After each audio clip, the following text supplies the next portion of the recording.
My beloved child, this moment is not as ordinary as it may appear.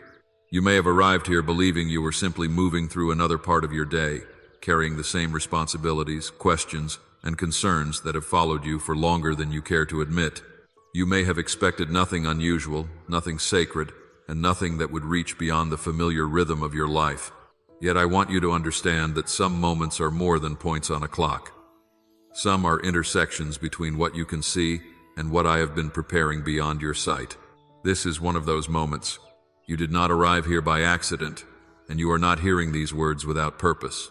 Before you took this step, before your heart turned in this direction, I already knew where you would be, what you would be carrying, and what you would need to hear.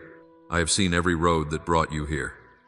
I watched the days when you moved forward with confidence, and I remained near during the days when you wondered whether you could continue. I have seen the responsibilities you carry without complaint, the thoughts you hide behind a calm expression, and the questions you have learned not to ask aloud because you feared there would be no answer. Nothing about you has escaped my attention. Nothing about this season has surprised me. What feels sudden to you has long been known to me, and what appears unplanned from your perspective may already have a place within my design. You often measure your life by what is visible. You look at schedules, deadlines, unfinished work, unanswered messages, financial concerns, family responsibilities, health worries, and the many small pressures gathering around you. You may believe these things define the importance of your day, but I see beyond the surface. I see the movement of your heart beneath every activity. I see the places where courage is growing, where hope has become fragile, and where you are quietly wondering whether I still notice you. My child, I notice everything. I know when your smile requires effort. I know when you say you are fine because explaining the truth feels too exhausting. I know when you lie awake replaying conversations, decisions, and possibilities that no one else knows are troubling you. I know the weight behind the words you never speak. Even when you cannot explain what you feel, I understand it completely. Even when your thoughts are confused, they are not confusing to me. Even when your prayers are nothing more than a sigh, I hear them as clearly as if they had been spoken with perfect words.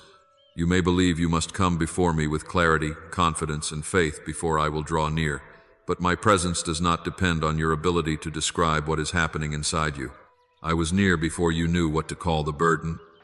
I was listening before you found the courage to pray. I was already aware of the need before you recognized how deeply it affected you. As it is written, "Before they call, I will answer. While they are still speaking, I will hear." I do not wait at a distance for you to become composed enough to approach me. I meet you in the reality of this moment, exactly as you are. There are times when you assume that important encounters must arrive with dramatic signs. You expect the extraordinary to announce itself loudly, interrupt everything, and leave no room for doubt.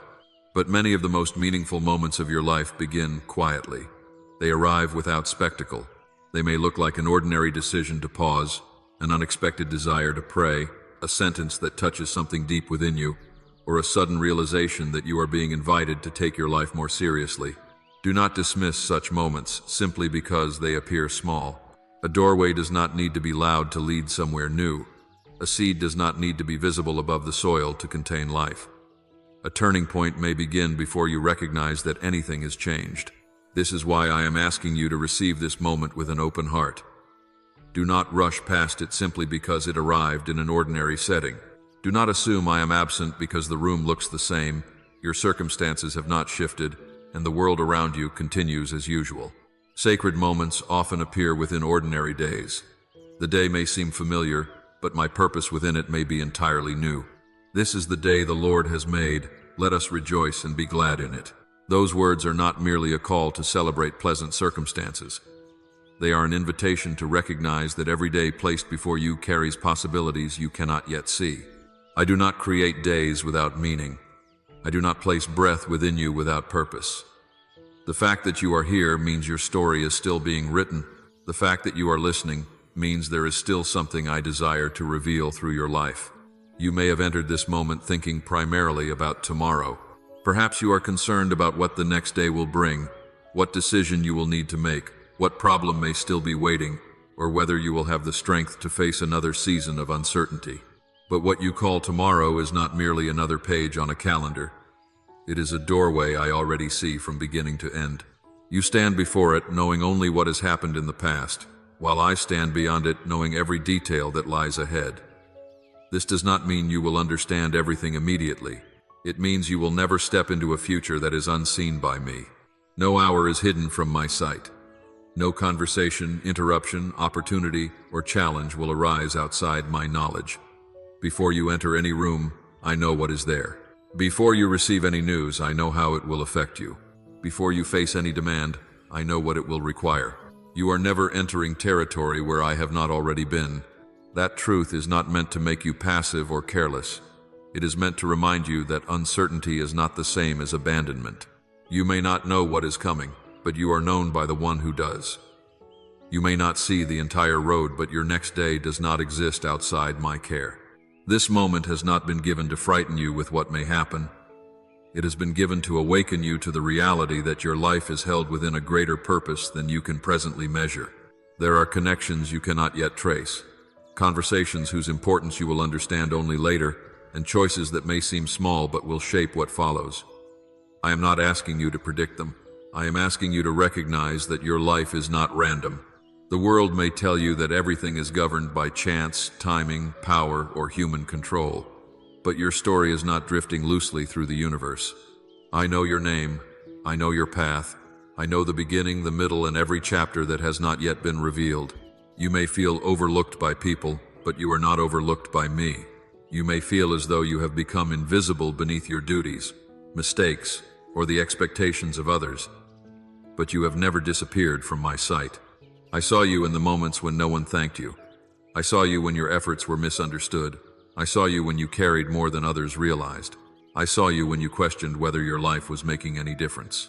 I saw you when you continued without encouragement. Not one of those moments was lost. You do not need to prove that your life is important. Its value was already established when I formed you intentionally, and it remains evident because I continue to sustain you. The smallest details matter to me because you matter to me. Are not 2 sparrows sold for a penny? Yet not one of them will fall to the ground outside your Father's care. If I remain attentive to the smallest creatures, how much more closely do I watch over you? I know the number of your days, the fears you hide, the hopes you protect, and the places where your confidence has worn thin. There is no part of your life too ordinary for my attention. The meal you prepare, the drive you make, the work you complete, the person you care for, the decision you postpone, and the quiet thought that crosses your mind all exist within a life I see completely.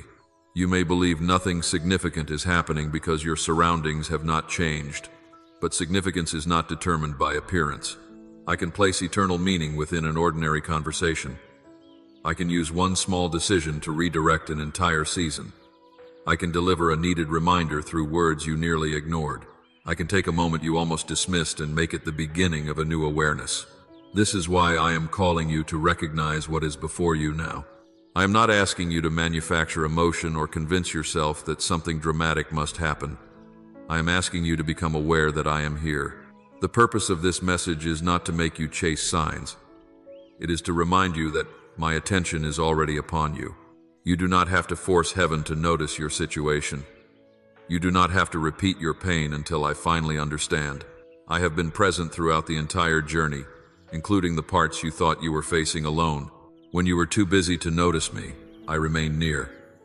When disappointment caused you to withdraw, I did not withdraw from you. When you wondered whether your prayers mattered, I still received every word. When you became tired of hoping, I did not become tired of caring.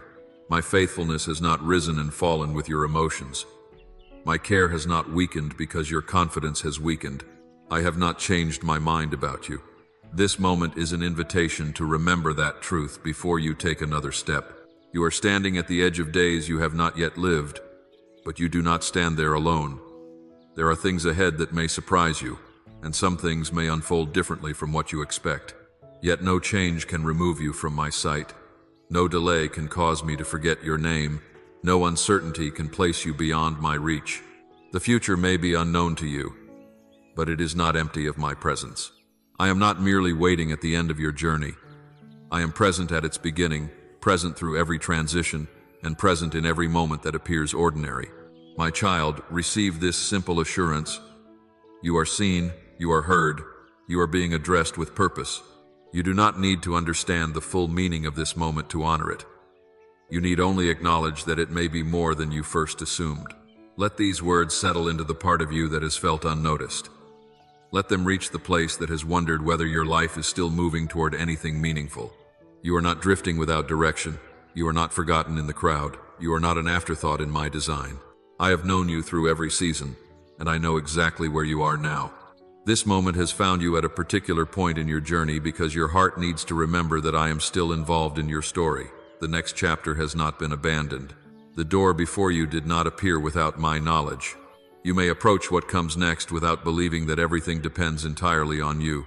A greater wisdom surrounds your days, a greater care holds your life, and a greater purpose is working beyond what you can currently observe. So do not call this moment meaningless. Do not treat today as nothing more than another day to survive.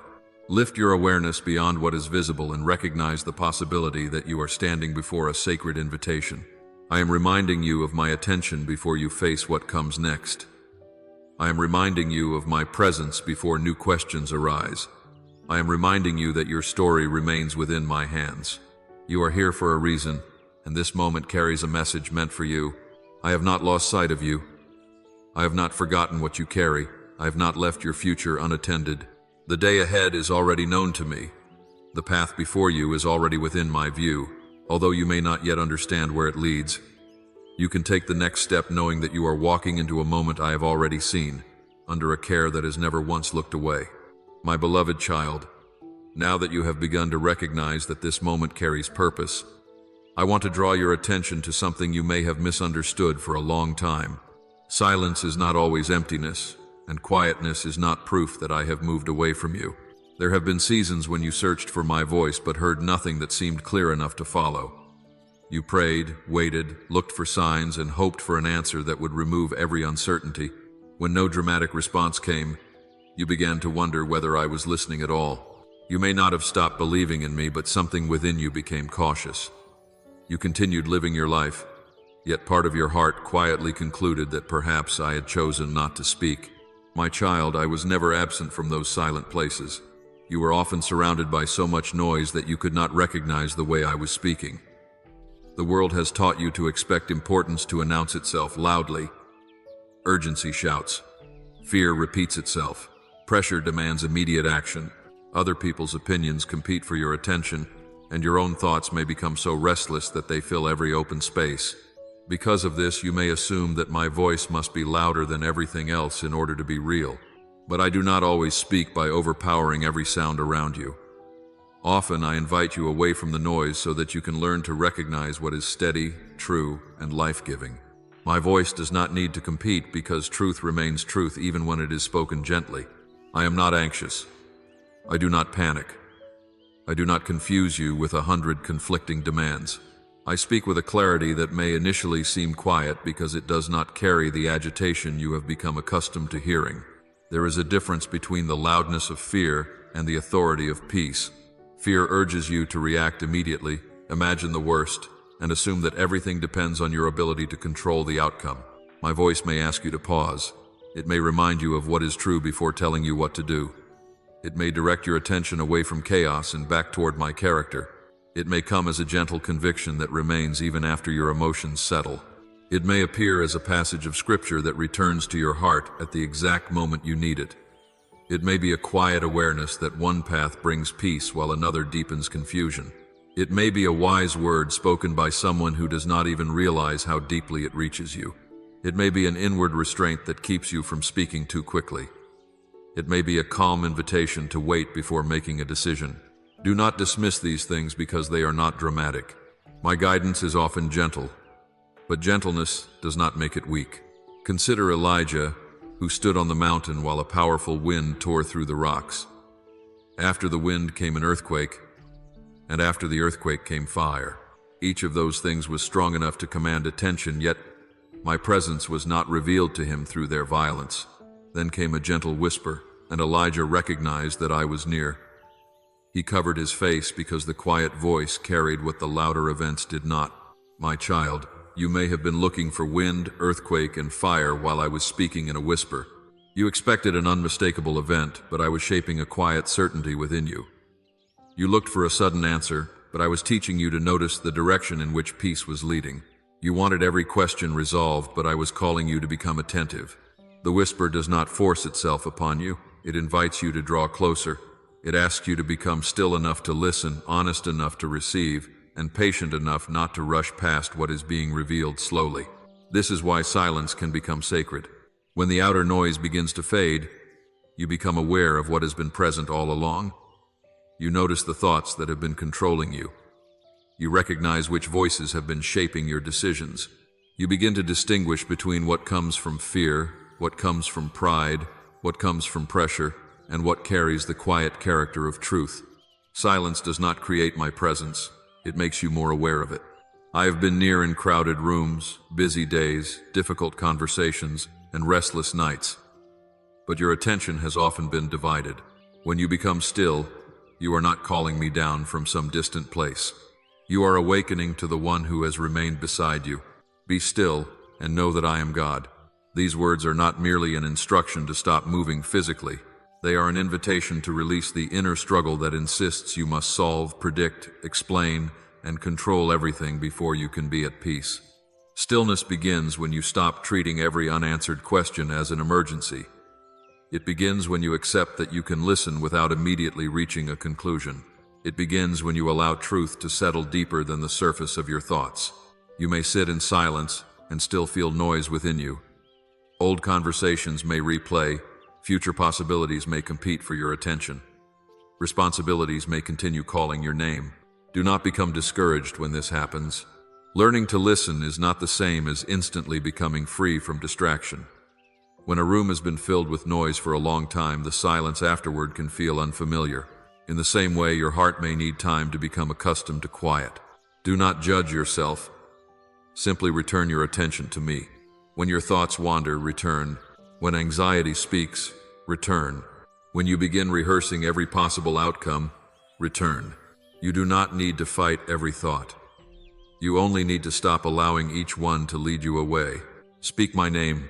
Remember my faithfulness. Let one clear truth become your anchor.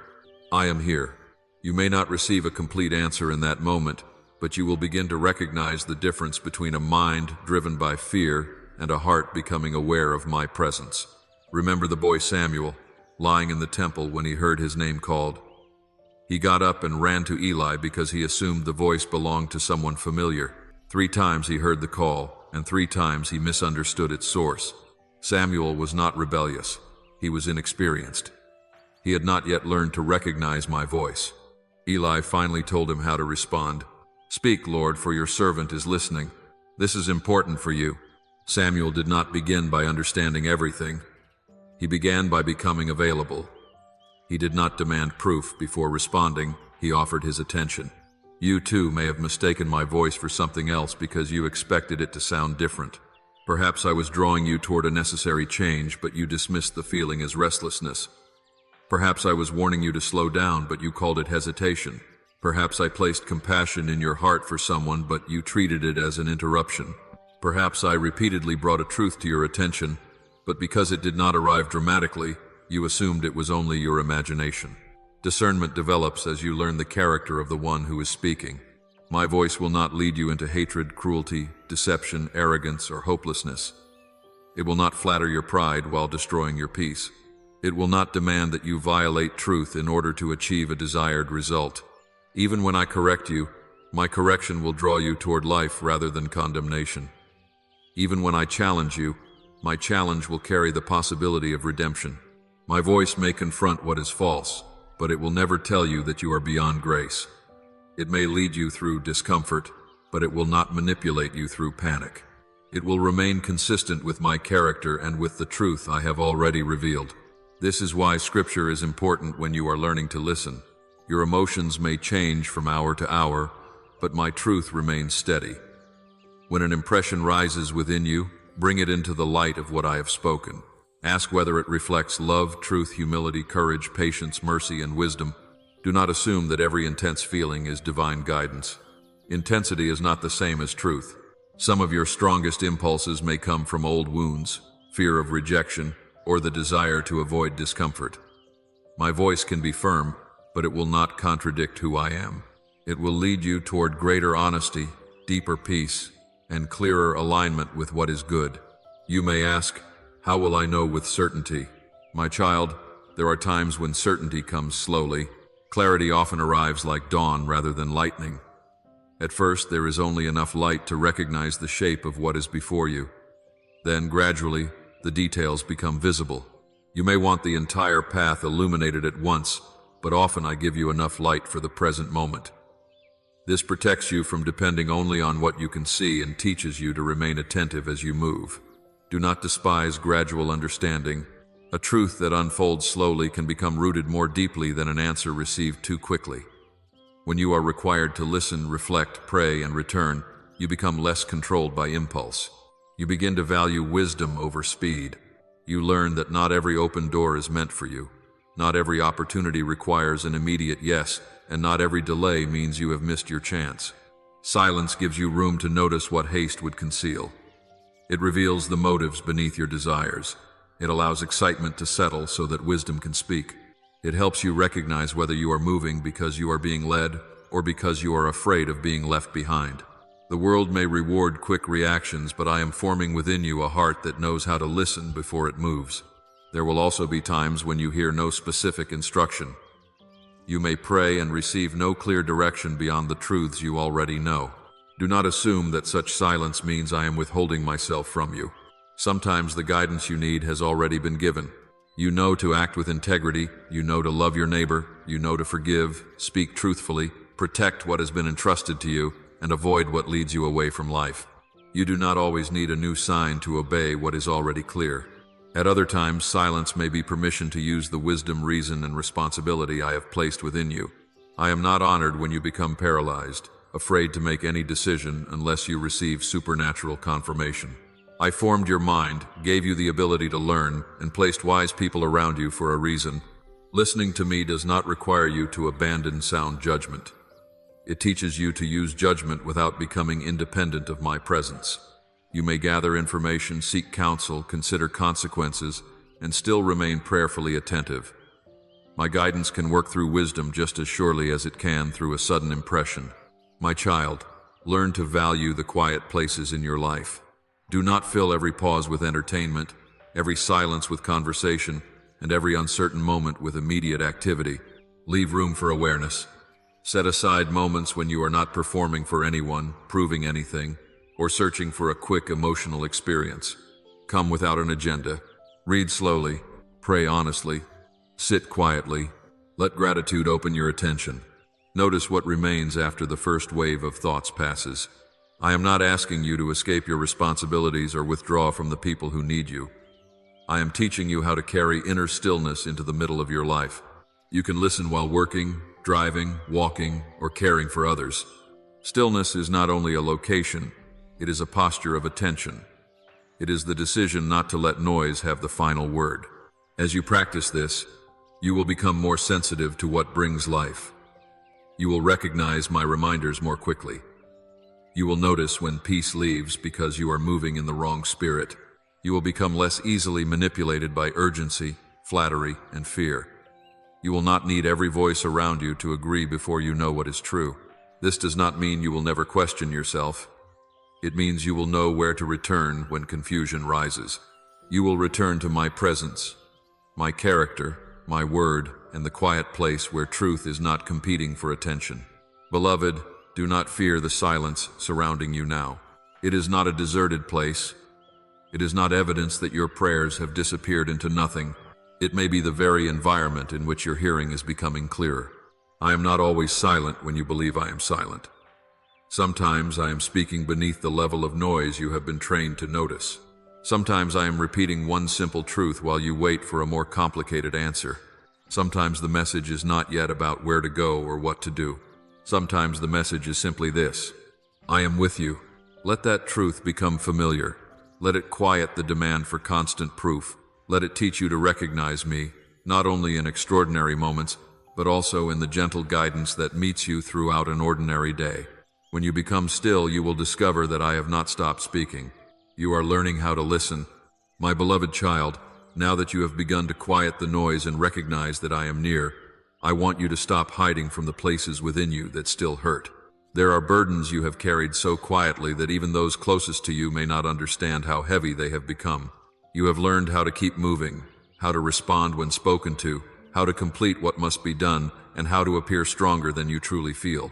You have told yourself that others have greater problems, that you should be grateful, that you should not complain, and that perhaps your pain is not important enough to bring before me. But nothing that wounds your heart is insignificant to me. I do not compare your pain to someone else's suffering before deciding whether it deserves my attention. I do not ask you to prove that your burden is heavy enough. If it has affected your peace, your hope, your relationships, your sleep, or the way you see yourself, then I already know its weight. I have seen what you carry, and I am inviting you to bring it into my presence without minimizing it, disguising it, or apologizing for it. You may be able to hide your feelings from others, but you have never needed to hide them from me. I already know the truth, and I am not frightened by it. I know the disappointment behind your silence. I know the anger you have tried to bury because you feared it made you less faithful. I know the sadness that rises without warning. I know the exhaustion that remains even after a full night of sleep. I know the memories you avoid because they can still change your mood in an instant. I know the words someone spoke that you continue to hear long after the conversation ended. I know the apology you never received, the relationship that changed without explanation, the promise that was broken, and the future you imagined that never came to pass. I know the moment when something within you stopped expecting life to be kind. You may not remember the exact day, but I do. You continued to function, but you became more guarded. You still cared, but you learned not to reveal how deeply. You still hoped, but only in ways that felt safe enough to survive disappointment. My child, I see all of this, and I do not come to accuse you for the ways you tried to protect yourself. I understand why you built walls. I understand why you became cautious. I understand why you stopped speaking about certain dreams and learned to expect less from people. You were trying to survive what you did not know how to carry. Yet what protected you for a season may now be keeping you from receiving comfort. The walls that prevented others from reaching those tender places have also made it difficult for you to admit how deeply those places still need care. This is why I am asking you to open your heart not to everyone, not carelessly, and not without wisdom, but to me. You do not have to remain guarded in my presence. You do not have to arrange your thoughts in the right order. You do not need to make your emotions sound reasonable before you speak. Bring me the confusion as it is. Bring me the contradictions. Bring me the part of you that believes, and the part that still questions. Bring me the gratitude and the grief that exist beside each other. Bring me the love you still feel and the anger you do not know what to do with. I am not asking for a polished prayer. I am asking for the truth. There have been times when you believed honesty might offend me. You thought faith required you to speak only words of confidence, silence every question, and pretend that disappointment had not touched you. But Scripture is filled with people who came before me without pretending. David asked why I seemed far away. Job spoke from the depths of pain he could not understand. Jeremiah wept openly.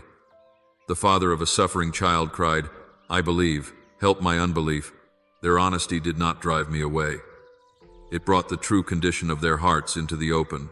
I would rather receive your trembling truth than words that sound spiritual but conceal what is truly happening within you. I do not need you to impress me. I desire a relationship with you, and a relationship cannot grow where honesty is absent. You may say, "Lord, I am angry."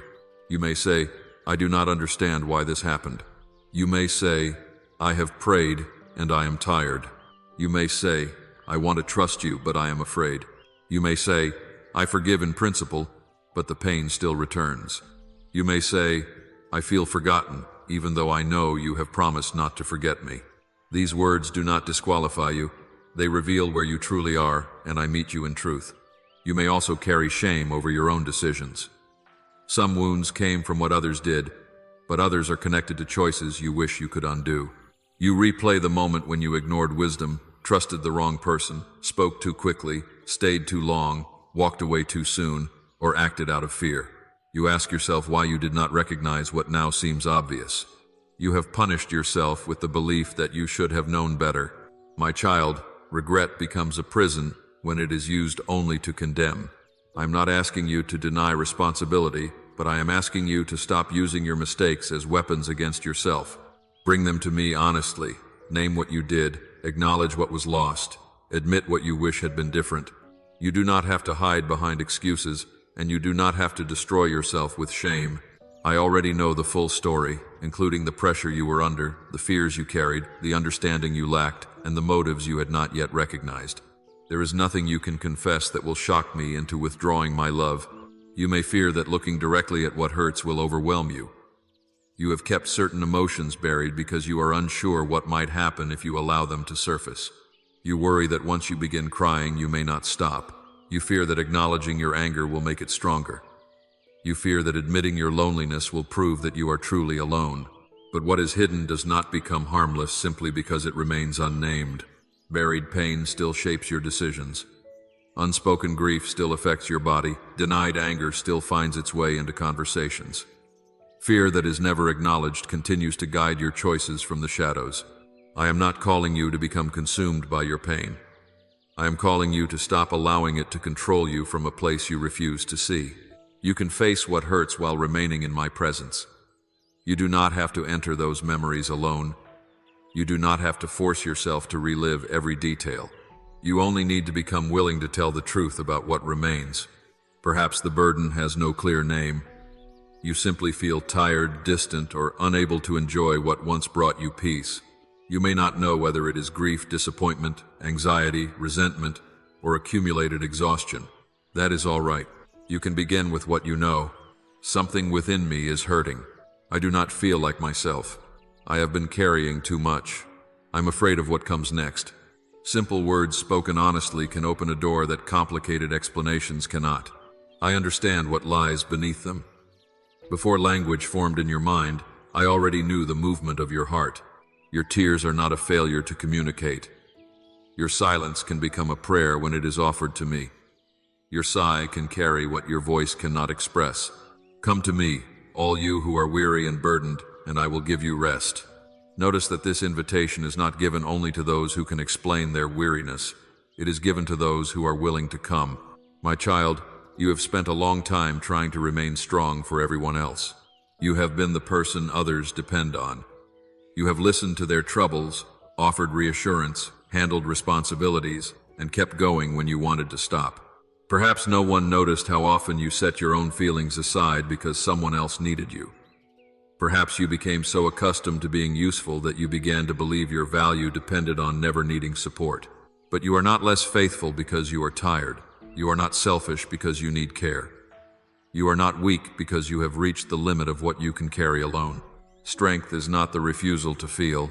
Strength is the courage to stop pretending. You do not have to collapse before you are allowed to rest. You do not have to become completely empty before asking for help. I am inviting you now, before another burden is added, to acknowledge what has already become too heavy. There may also be a grief you have not allowed yourself to mourn because the loss did not appear dramatic to others. Not every grief follows a funeral.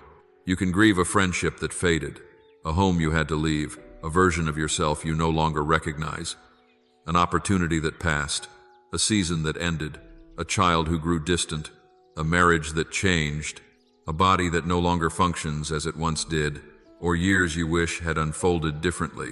You may grieve the life you thought you would have by now. You may feel guilty for mourning something while still being thankful for what remains. But gratitude and grief are not enemies. You can appreciate what you have while still acknowledging what you lost. I do not ask you to erase sadness with positive words. I ask you to bring your sadness into the light. You have sometimes hurried yourself through pain because you believed you should have recovered by now. You have compared your process to someone else's and judged yourself for still being affected. But the heart does not heal according to a public schedule. Some wounds close slowly. Some losses return in waves. A familiar place, a date, a song, or a sentence can suddenly awaken what seemed quiet. Do not accuse yourself when grief returns. Do not call yourself faithless because an old ache becomes present again. The return of pain does not mean you have made no progress. It means there is still something within you asking to be acknowledged. When it rises, come to me again. You are not repeating a failed prayer. You are continuing an honest relationship. Perhaps what hurts most is that you believe I should have prevented what happened. You prayed for protection, change, reconciliation, or relief, and events did not unfold as you hoped. You may be afraid to admit that you are disappointed with me, yet I already know. I know the questions behind your worship. I know the confusion beneath your obedience. I know the part of you that asks why I remained silent when you needed an answer. My child, you do not preserve our relationship by hiding these questions. Bring them to me. I am not threatened by your need to understand. I am not offended by your tears. Faith is not the absence of struggle. Sometimes faith is simply the decision to remain in the conversation when you do not understand. It is saying, I do not know why, but I will not turn away. It is remaining close enough to speak honestly rather than withdrawing into bitterness. You may not receive an explanation for everything you have endured, but you do not need to pretend the questions are not there. Place them before me. Let them exist in my presence without forcing a quick conclusion. I know how to hold what you cannot resolve. There are also secret fears you have not shared because speaking them aloud makes them feel too real. You fear losing someone you love. You fear financial collapse, illness, rejection, failure, aging, loneliness, or the possibility that your best years are behind you. You may fear repeating the mistakes of your family. You may fear becoming like someone who hurt you. You may fear that the patterns you have struggled with will never change. Fear grows in secrecy because it speaks without being challenged. Bring it into the open. Tell me exactly what you are afraid will happen. Do not use general words when your heart is carrying a specific terror. Namit, you may discover that fear has been directing more of your life than you realized. You may recognize how it has shaped your relationships, your choices, and your refusal to hope. That recognition is not meant to shame you. It is an act of honesty. You cannot surrender what you refuse to acknowledge. You cannot place into my hands what you insist is not there. My beloved child, I am not asking you to solve your pain in this moment. I am not asking you to understand its purpose or decide what should happen next. That will come in its proper time. Right now, I am asking only that you stop carrying it in secrecy. Let this be the moment when you no longer say, it does not matter when it does. Let this be the moment when you stop calling exhaustion strength, numbness, peace, and avoidance forgiveness. Let your heart speak plainly. You are safe enough to be honest with me. I see the entire truth, and I remain. I hear what you cannot say perfectly, and I remain. I know where you failed, where others failed you, where hope weakened, and where fear entered, and I remain. Nothing you reveal will cause me to turn away. Nothing you feel will make me ashamed of you. Come without defense. Come without performance. Come without trying to sound strong. Bring me the tears, the anger, the regret, the confusion, the unanswered questions, and the dreams you are afraid to mention. You do not have to carry them alone in the darkness any longer. Open the door, even if only slightly. Speak one honest sentence. Let one hidden burden become known. I am not waiting on the other side with condemnation. I am already beside you, listening with compassion, receiving the truth you have carried in silence, and reminding you that you never needed to hide your wounded heart from the one who knows you completely and loves you still. My beloved child, now that you have brought your hidden pain into the light, I want you to understand that I am doing more than changing what is happening around you. You have asked me to remove the pressure, repair what was broken, restore what was lost, and make the road easier to walk. I have heard every prayer, every sigh, and every question. I know how deeply you desire relief, and I do not dismiss that desire.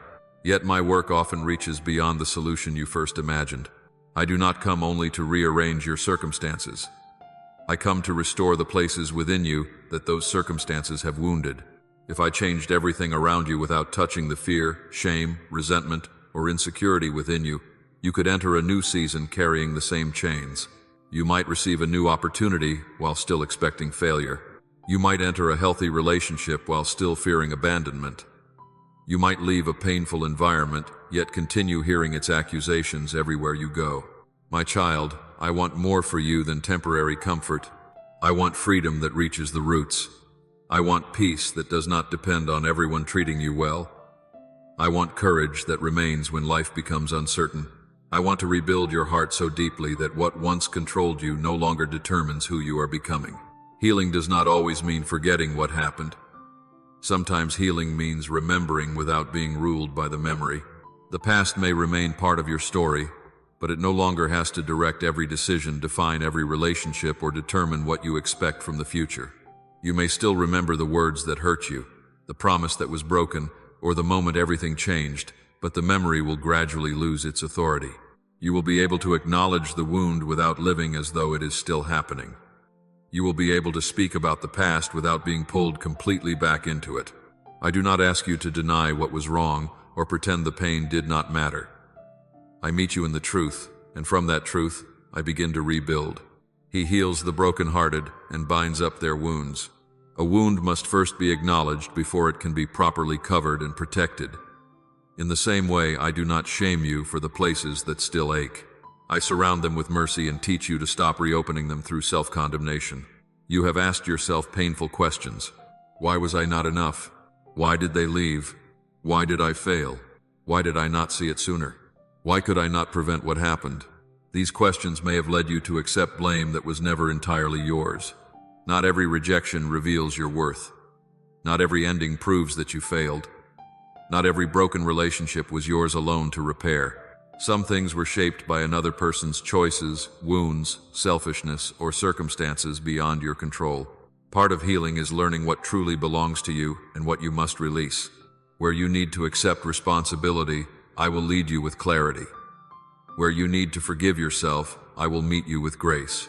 Where you have carried another person's actions as your identity, I will separate what they did from who you are. My healing is honest, but it is never cruel. It does not excuse what was wrong, yet it refuses to let shame become your permanent name. Think of clay in the hands of a potter. Clay cannot see its final form while it is being pressed, turned, and reshaped. Yet the potter knows what can still be created. You may believe that certain experiences have ruined the shape of your life, but I do not see you as damaged material to be discarded. I see strength beneath the fear, wisdom emerging from confusion, compassion growing where pain once lived, and humility developing where pride was broken. I can work with every part of your story. The places that became hardened for survival can become soft again without becoming unprotected. You may have learned to remain distant, suspicious, controlling, or emotionally numb because those responses once helped you endure. But what protected you for a season was never meant to become your permanent way of living. If you expect nothing, you may avoid disappointment, but you also close yourself off from joy. If you trust no one, you may avoid betrayal, but you also prevent genuine connection. If you try to control everything, you may feel safer for a moment, but you will live exhausted. I am not asking you to become careless. I am teaching you the difference between wisdom and fear, between healthy boundaries and bitterness, and between discernment and suspicion. Healing allows you to protect what is sacred without building a prison around your heart. There may be moments when emotions you thought were gone begin to return. Tears may come unexpectedly. Anger may rise after years of silence. Sadness may appear when you believed you had already moved on. Do not assume that you are becoming weaker or moving backward. Sometimes numbness begins to ache when life returns. A frozen place can feel painful as it begins to warm. That pain does not mean healing has failed. It may mean your heart finally feels safe enough to face what it once had to bury. I will not uncover what I intend to abandon. I remain with you as each layer comes into the light. Healing often becomes visible through quiet changes before it is felt as complete freedom. A familiar situation may trigger fear, but you pause instead of reacting. Someone may misunderstand you, but you no longer collapse into the belief that you are worthless. A memory may return, but you remind yourself that you are no longer trapped in that moment. You may still feel anxiety, yet you choose not to let anxiety make the decision. These changes may seem small, but they reveal that old patterns are losing their power. You begin to understand that not every disagreement is rejection, not every silence is punishment, and not every delay means abandonment. The past no longer determines the meaning of everything happening in the present.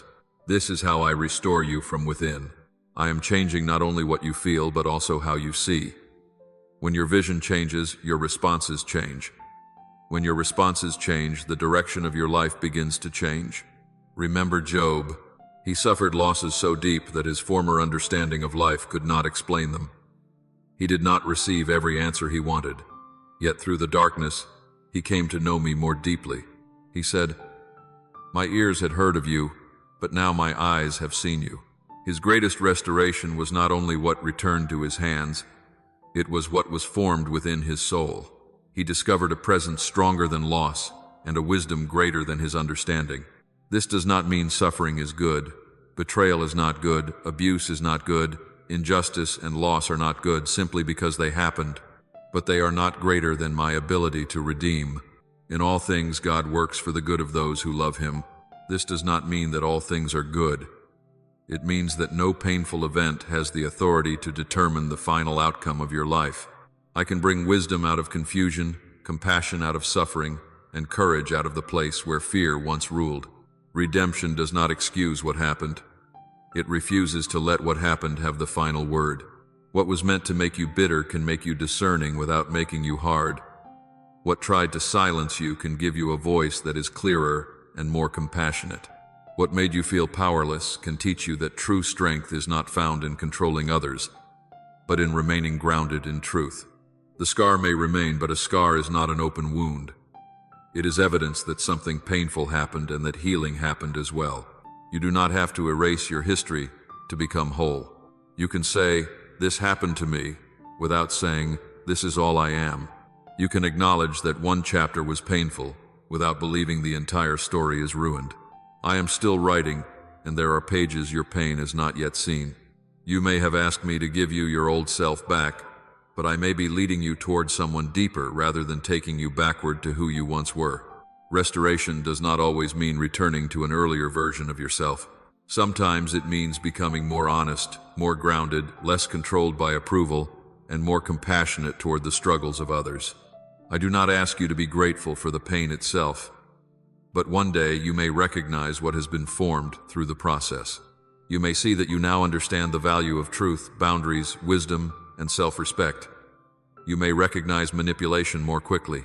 You may understand that forgiveness does not require returning to an unsafe place. You may become more patient with people whose suffering is invisible because you now know how much can be hidden behind a smile.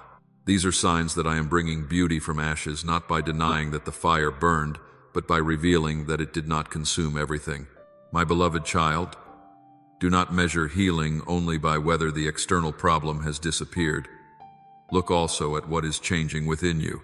Are you becoming more truthful about what you need? Are you learning to receive help?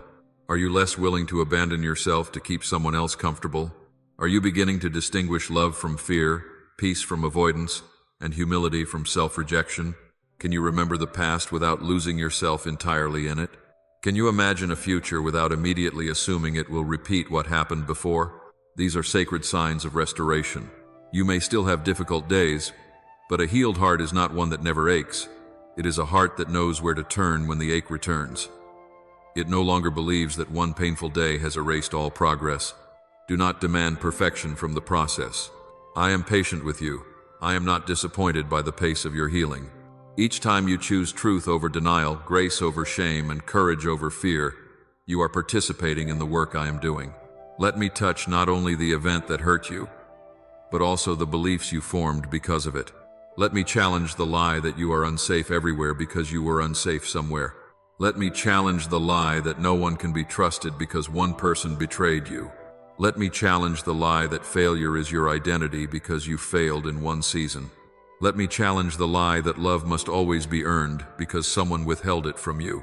These lies may have grown deep roots, but they are not beyond my reach. My truth can enter the place where they first took hold. I am not only comforting you above the wound, I am healing beneath it. You ask me to change your circumstances, and I may still do so in ways you cannot yet see.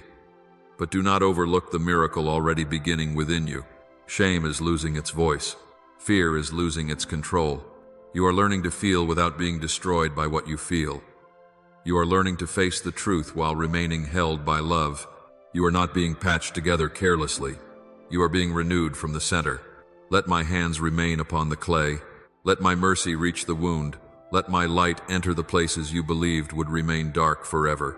I have not come only to make your life more comfortable. I have come to make you whole. My beloved child, now that you understand I am healing more than your circumstances, I want you to see your season of waiting differently. You have often viewed delay as evidence that nothing is happening. You have watched the days pass. Prayers remain unanswered. and opportunities seem to move toward others while you remain in the same place. You have wondered whether you misunderstood my promise, missed your moment, or carried a desire that was never meant to be fulfilled. The longer the silence continued, the harder it became to remain hopeful. At first, you prayed with expectation. Then you prayed with caution. Eventually, you stopped mentioning certain things altogether because hope began to feel dangerous. You placed old dreams in a hidden corner of your heart and told yourself that you no longer needed them. But I know the difference between surrender and disappointment disguised as acceptance. I know when you have truly released something into my hands, and I know when you have buried it because you could not bear another season of waiting. My child, I have not forgotten what you once brought before me. I remember the prayers you no longer know how to pray. I remember the hope you carried before disappointment made you quiet. I remember the simple requests you whispered when no one else was listening. A place where you would belong, a relationship marked by honesty, work that carried meaning, healing for someone you love, freedom from a burden that has followed you for years, or an opportunity to use what I placed within you. Time may have covered those prayers with dust in your memory, but nothing placed into my hands disappears. What feels forgotten to you remains fully known to me. Yet I want you to understand that my remembrance does not always look like an immediate answer. I do not work according to human urgency. I see the entire journey at once. What you desire, what you are ready to carry, what others are choosing, what circumstances must change, and what dangers you cannot yet recognize. You see one piece and ask why it has not moved. I see how every piece connects. What you call delay may be the time in which I am protecting, preparing, aligning, and deepening what must become strong before it can be revealed. Consider a seed beneath the soil. From above, the ground appears unchanged. There is no visible evidence of life. A person who judges only by appearances may conclude that nothing is happening. Yet beneath the surface, the seed is opening. Roots are stretching downward before the first green shoot rises upward. The most important work begins where no one can see it. If the plant grew tall without first growing deep, the first season of heat or wind could destroy it. In the same way, there are things you have asked me to bring forth that require roots before they can bear fruit. You may be asking for visibility while I am developing stability. You may be asking for expansion while I am strengthening the foundation. You may be asking for a door to open while I am preparing you for what will be required after you walk through it. A blessing received too early can become a burden. An opportunity entered without preparation can exhaust the person who once prayed for it. A relationship can be damaged when two people desire connection but have not yet developed the honesty and maturity needed to sustain it. Greater responsibility can expose every weak place that private seasons were meant to strengthen. I do not delay because I enjoy watching you struggle. I wait because I see what the gift will require from you not only on the day you receive it, but in the years that follow.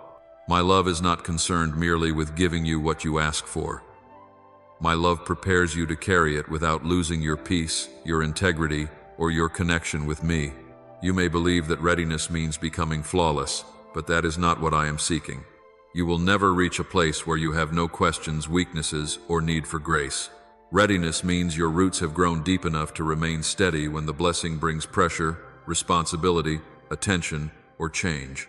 It means you can receive without making the gift your identity.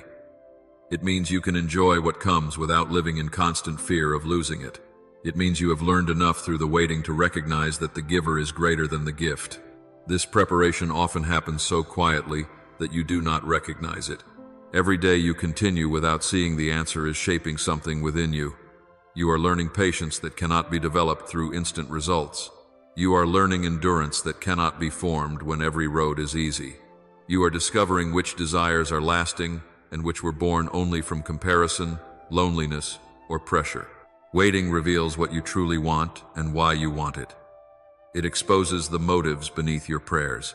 Sometimes you ask for something because others have it, because you fear being left behind, or because you believe receiving it will finally prove your worth. In the waiting, those motives rise to the surface. The desire may remain, but it becomes cleaner, freer, and less desperate. You begin to want the right thing for the right reasons. You become capable of receiving it with gratitude rather than using it to silence every insecurity. Do not mistake this inner preparation for inactivity. A root is not idle because it is hidden. A foundation is not meaningless because no one admires it. The quiet work taking place beneath your life may be more important than the visible progress you have been demanding. Joseph received dreams while he was young, but their fulfillment did not come quickly. Between the dream and the palace came betrayal, slavery, false accusation, and prison. From the outside, each season appeared to move him farther away from what had been promised. Yet none of those years were empty. In every hidden place, something was being developed that the palace would later require. He learned to serve when no one celebrated him. He learned responsibility in another man's house. He learned integrity when compromise might have offered temporary escape. He learned administration in confinement. He learned to interpret what others could not understand. The place that looked like delay was becoming a school of preparation.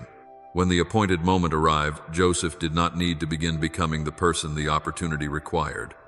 Much of that formation had already happened in secret. My child, you may be judging your current season by how far it seems from the outcome you desire. But the road that appears to lead away may be developing exactly what the destination will demand. I am able to use places you would never have chosen. A closed door can redirect you towards skills, relationships, and wisdom you would otherwise have missed. A season of limitation can teach you to manage what is already in your hands. A period of obscurity can protect you from attention you are not yet prepared to carry. A disappointment can free you from an outcome that looked attractive but would have taken you away from what matters most. You do not always recognize protection when it arrives in the form of denial. You do not always recognize preparation when it feels like repetition. Yet I see beyond the present frustration. There are times when I allow a door to remain closed because what lies behind it is not yet ready for you, or because you are not yet ready for it. There are also times when the door you continue asking me to open is not the door that will lead to life. In such moments, delay gives you time to loosen your grip and notice another direction. This does not mean every unfulfilled desire will eventually be granted exactly as you imagined. I do not want you to build hope on the belief that waiting guarantees a particular outcome. Your hope must rest in my faithfulness, not in your ability to predict what my answer will look like. Some prayers are answered through fulfillment, some are answered through redirection. Some desires are transformed as you grow. Some things you once believed were necessary will eventually lose their hold on you. You may discover that what you truly needed was deeper than what you originally requested. Trusting my timing includes allowing me to shape the answer, not merely choose the date. Sarah waited many years for the child I had promised. As time passed, the promise appeared increasingly impossible. Her body grew older, and the distance between the words she had heard and the reality she could see became difficult to bear. She laughed when the promise was repeated because disappointment had trained her to protect herself from hope. Yet human limitation did not erase what I had spoken. Is anything too hard for the Lord? The answer did not come through human strength or favorable probability. It came at the appointed time.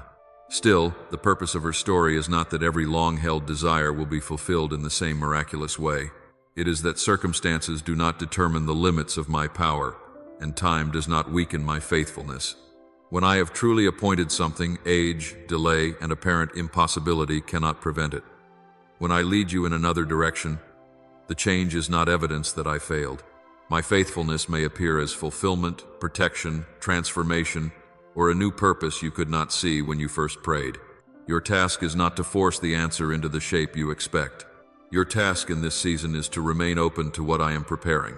Waiting becomes painful when you treat it as a hallway in which life has been suspended. You tell yourself that real life will begin when the answer comes, when the relationship is restored, when the opportunity appears, when the financial pressure ends, or when uncertainty is removed. But my child, your life is happening now. This season is not a meaningless space between important chapters. It is part of the story. Do not withhold your gratitude until everything changes. Do not refuse the goodness available today simply because it is not the goodness you have been asking to receive. There may still be people to love, work to complete, beauty to notice, and small responsibilities to honor. Waiting does not mean standing frozen while staring at a closed door. It means living fully in the place where you are while trusting me with what you cannot yet reach. You can prepare without becoming obsessed. You can continue learning, serving, creating, and caring for what is already entrusted to you. You can take wise steps without trying to manufacture an outcome. There is a difference between preparation and manipulation. Preparation makes you available. Manipulation tries to control the timing, the people, and the result. When you become desperate to end the waiting, you may be tempted to force what is not ready. You may accept a relationship simply because you fear being alone. You may say yes to an opportunity because you are tired of feeling overlooked. You may compromise your values because you believe this is your final chance. You may attempt to recreate a door I have allowed to close. Be careful not to let impatience choose what peace would refuse. A shortcut may end the uncertainty, but it can also lead you away from the very thing the waiting was meant to prepare. What comes from me does not require you to betray what I have already taught you. My timing will never ask you to abandon truth in order to obtain the promise. When the days feel repetitive, remember that roots grow through repeated contact with the same soil. Faith is often deepened through ordinary mornings when nothing dramatic happens. You wake, continue, and carry out what is before you. No announcement tells you that you have grown, yet you are not the same person you were at the beginning of the season. You have survived days you once believed would overwhelm you. You have learned that you have become less controlled by the need to know exactly when and how. This growth may feel unimpressive, but it is precious. You are developing a steadiness that instant answers could never have produced. Do not compare your timeline with someone else's. You do not know what their blessing required, what their private preparation involved, or what responsibilities they carry behind what you can see.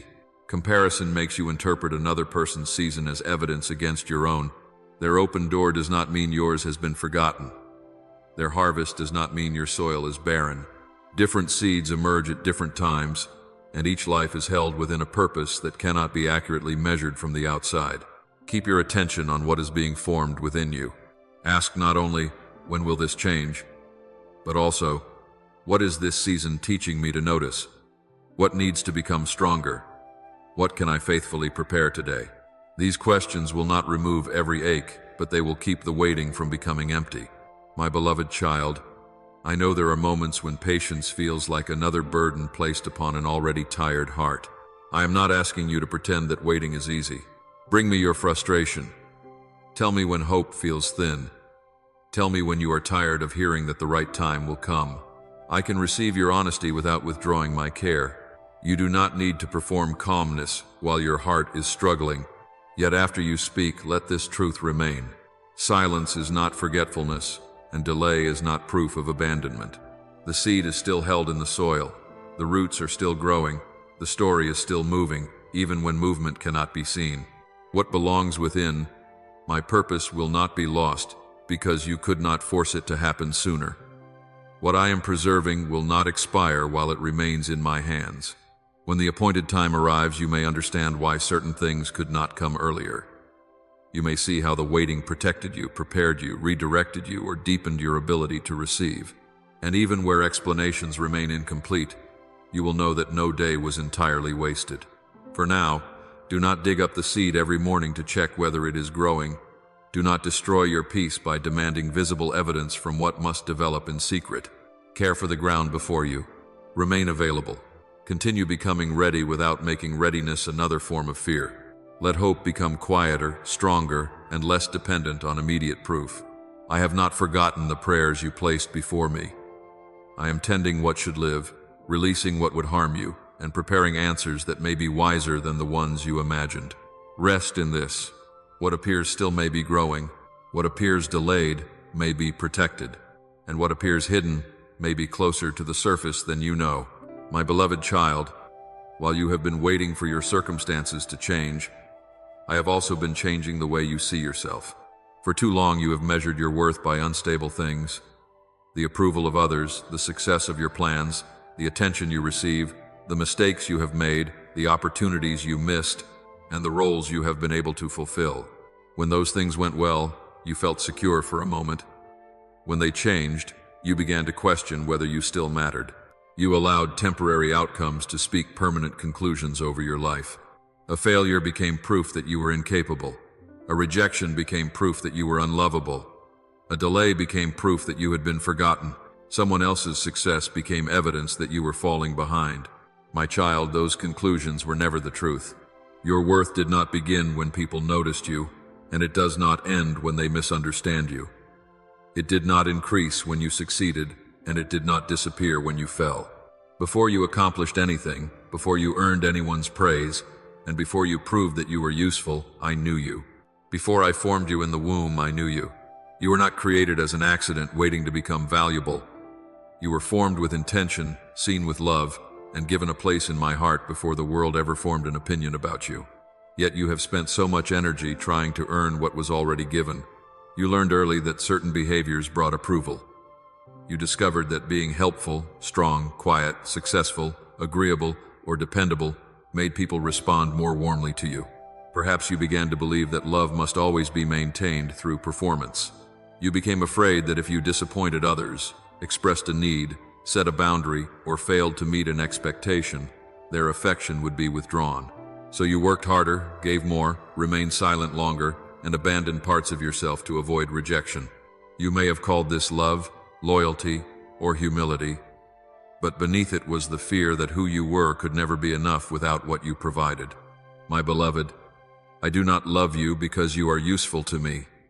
I do not keep you near because you perform perfectly. My love is not a reward for your productivity. You are loved because you are mine. When your hands are full, you are mine. When they are empty, you are still mine. When you feel strong, you belong to me. When you are tired and uncertain, you have not become less worthy of my care. You do not have to exhaust yourself proving that you deserve a place in my presence. You already have one.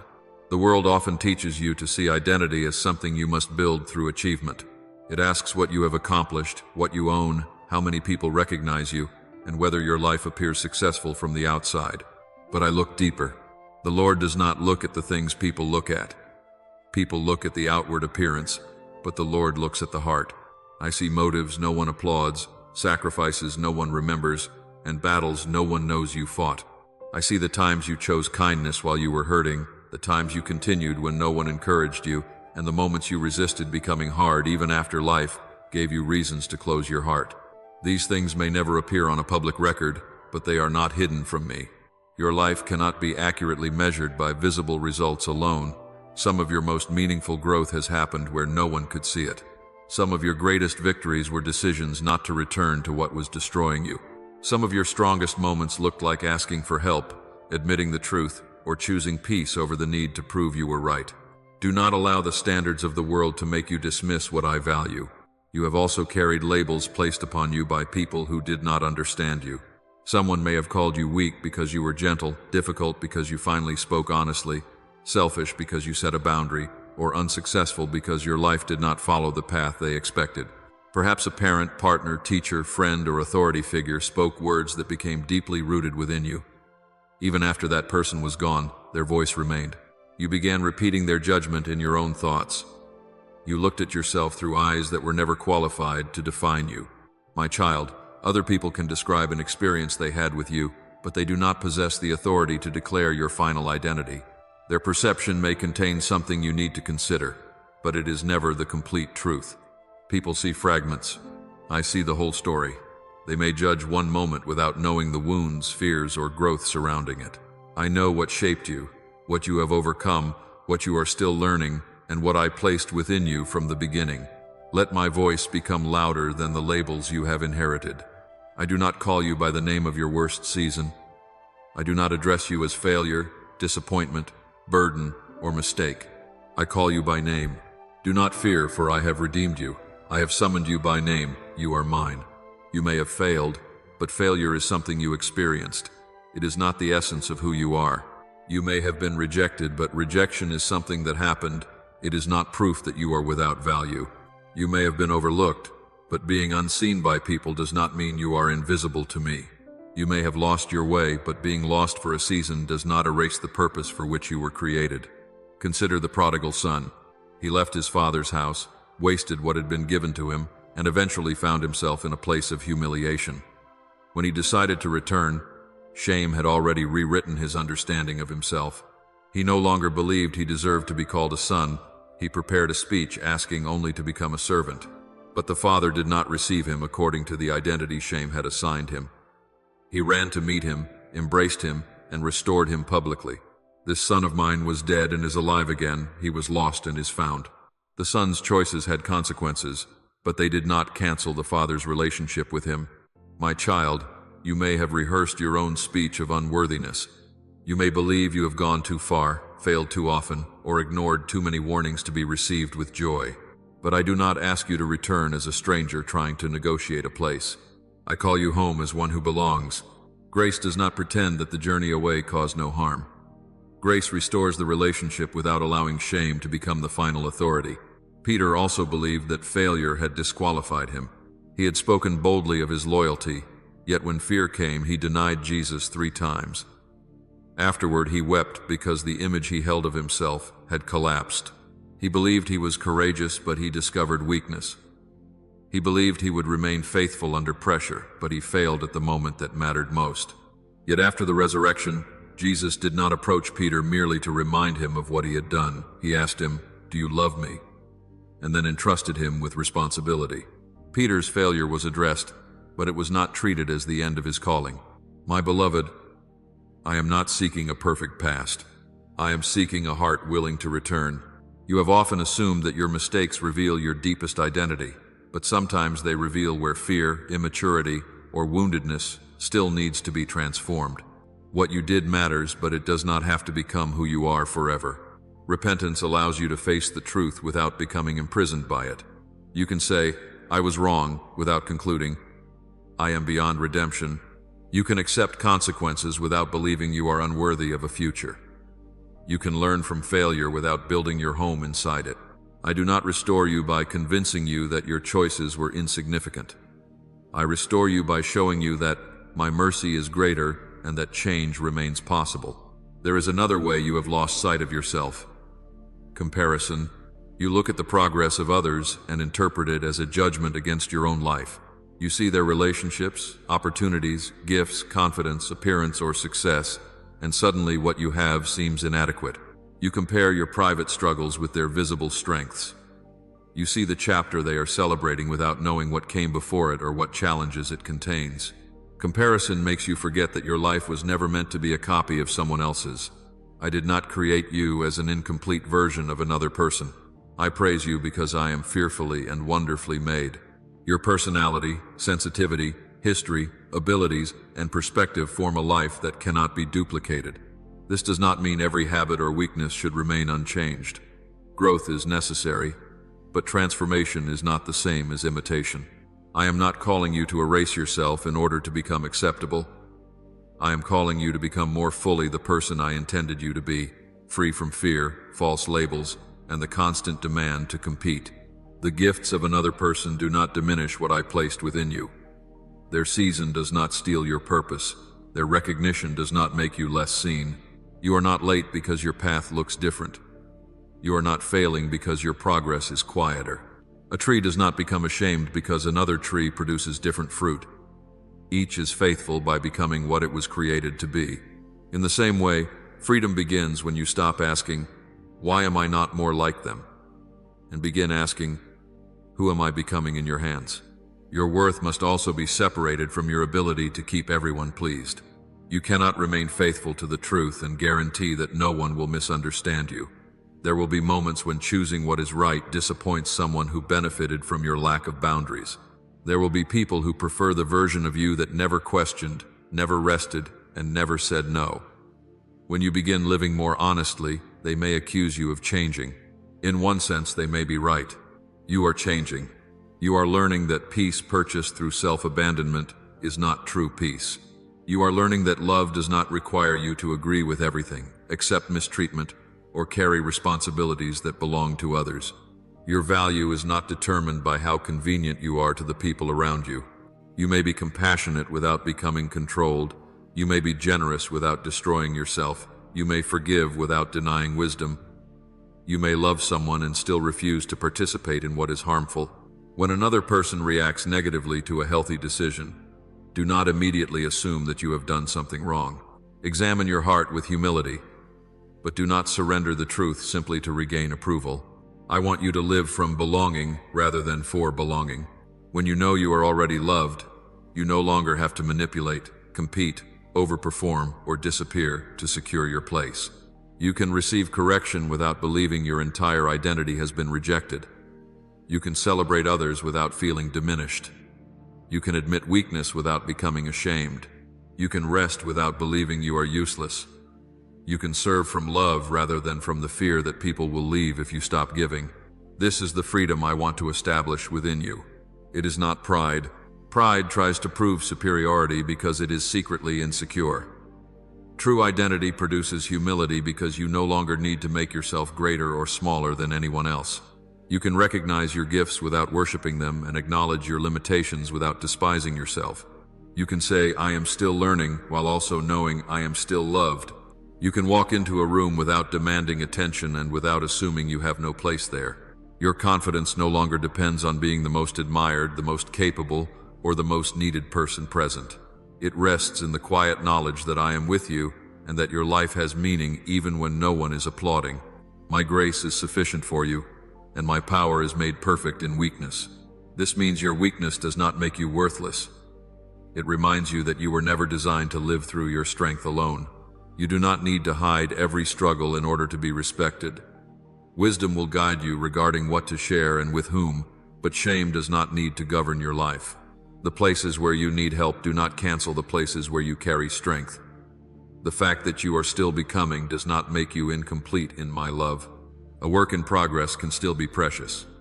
A person under construction can still belong fully. You are not waiting to become worthy after you have fixed everything. You are being transformed because you are already held by grace. My beloved child, allow me to remove the false identities you have carried. You are not merely what others did to you. You are not the role you perform for your family. You are not your income, age, appearance, relationship status, reputation, or greatest achievement. You are not the worst thing you have done or the most painful thing that has happened to you. These things are parts of your experience, but none of them is large enough to contain the truth of who you are. You are known by me. You are loved without needing to earn each new measure of love. You are capable of change. You are worthy of truth, dignity, and wise care. You are someone whose life can still carry purpose, regardless of how many chapters have already passed. Let this identity become the ground beneath your feet. When criticism comes, consider it without allowing it to erase you. When success comes, receive it without making it your foundation. When failure comes, learn from it without surrendering to condemnation. When others move ahead, bless them without abandoning your own path. When you look in the mirror, do not search only for what is missing. Remember the person I see, not perfect, not finished, but deeply known, intentionally formed, and continually invited into grace. Walk forward from this truth. You do not need to prove that you deserve to exist, to be loved, or to have a future. You belong to me. No human judgment can undo what I have spoken. No past failure can remove the name by which I call you. No season of obscurity can make you unseen. Let the truest voice speak over every other voice. You are mine. You are loved, and your worth has never been lost. My beloved child, now that you are beginning to remember who you are in my eyes, I want to lead you into a deeper kind of freedom. The freedom that comes when you release the need to control everything and choose to trust my direction. For a long time, you have carried responsibilities that were never meant to rest entirely on your shoulders. You have tried to predict every outcome, prevent every disappointment, manage every person's response, and prepare for every possible problem before it arrives. You told yourself that if you remained alert enough, careful enough, and strong enough, nothing would catch you unprepared. Yet this constant effort has exhausted you. Even in moments of peace, part of your mind remains on guard. You review what has already happened, imagine what could go wrong next, and search for ways to keep life within boundaries you can understand. My child, I do not condemn you for this. The desire to control often begins in places where you once felt powerless. Perhaps something unexpected changed your life, someone broke your trust, or a situation became painful because you depended on another person's decision. You learned that uncertainty could hurt, and control became your way of trying to feel safe. You began to believe that if you could understand every detail, make the perfect decision, and anticipate every danger, you could protect yourself from suffering. But control promises a security it cannot provide. No matter how carefully you plan, you cannot command every circumstance. You cannot control another person's heart, guarantee that no loss will occur, or make the future reveal itself before its time. The more you try to hold what was never yours to govern, the more anxious and burdened you become. I am not asking you to stop caring, preparing, or acting responsibly. I am asking you to recognize the difference between responsibility and control. Responsibility asks, what is mine to do? Control asks, how can I guarantee the result? Responsibility takes the next wise step. Control refuses to move until every step is visible. Responsibility speaks the truth with love.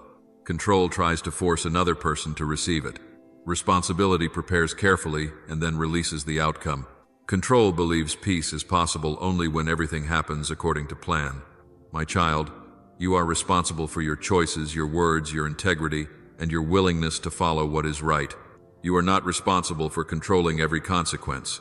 Obedience begins when you entrust the outcome to me after doing what has been placed before you. You may think obedience means losing your freedom, becoming passive, or ignoring your own judgment. But obedience is not surrendering your mind or refusing to take action. It is choosing to place your decisions under a wisdom greater than your limited perspective. You see the present moment and interpret it through what you have experienced. I see the paths that extend beyond your sight. I know what each choice will awaken, what each relationship carries, and what each open door will require from you. When I guide you, I am not trying to diminish you. I am protecting your life from being governed only by fear, impulse, pride, or immediate desire. Obedience is not defeat. It is partnership. It is the willing decision to say, I will not make my understanding the highest authority. I will listen, examine my motives, and follow the truth even when another path appears easier. There will be moments when my direction challenges what feels comfortable. I may lead you to speak when silence would protect your image. I may ask you to remain quiet when pride wants to defend itself. I may direct you to leave something familiar because it is no longer healthy.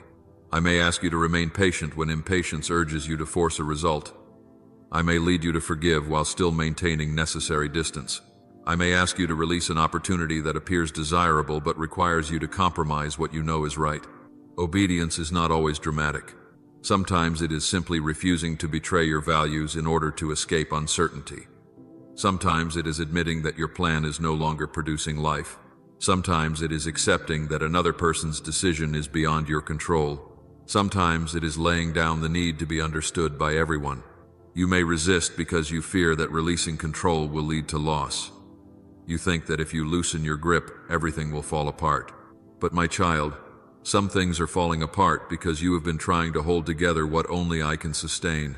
You have carried relationships through constant effort, tried to rescue people who refuse responsibility, and kept doors open that have repeatedly brought confusion. You have believed that love requires you to prevent others from experiencing the consequences of their choices. Yet rescuing someone from every consequence may prevent them from facing what they need to learn. You can love without controlling. You can care without becoming another person's savior. You can offer support without assuming responsibility for decisions that belong to them. Releasing control does not mean you stop loving. It means you stop trying to occupy a place that belongs to me. There are also outcomes you have held so tightly that they have begun to shape your entire emotional life.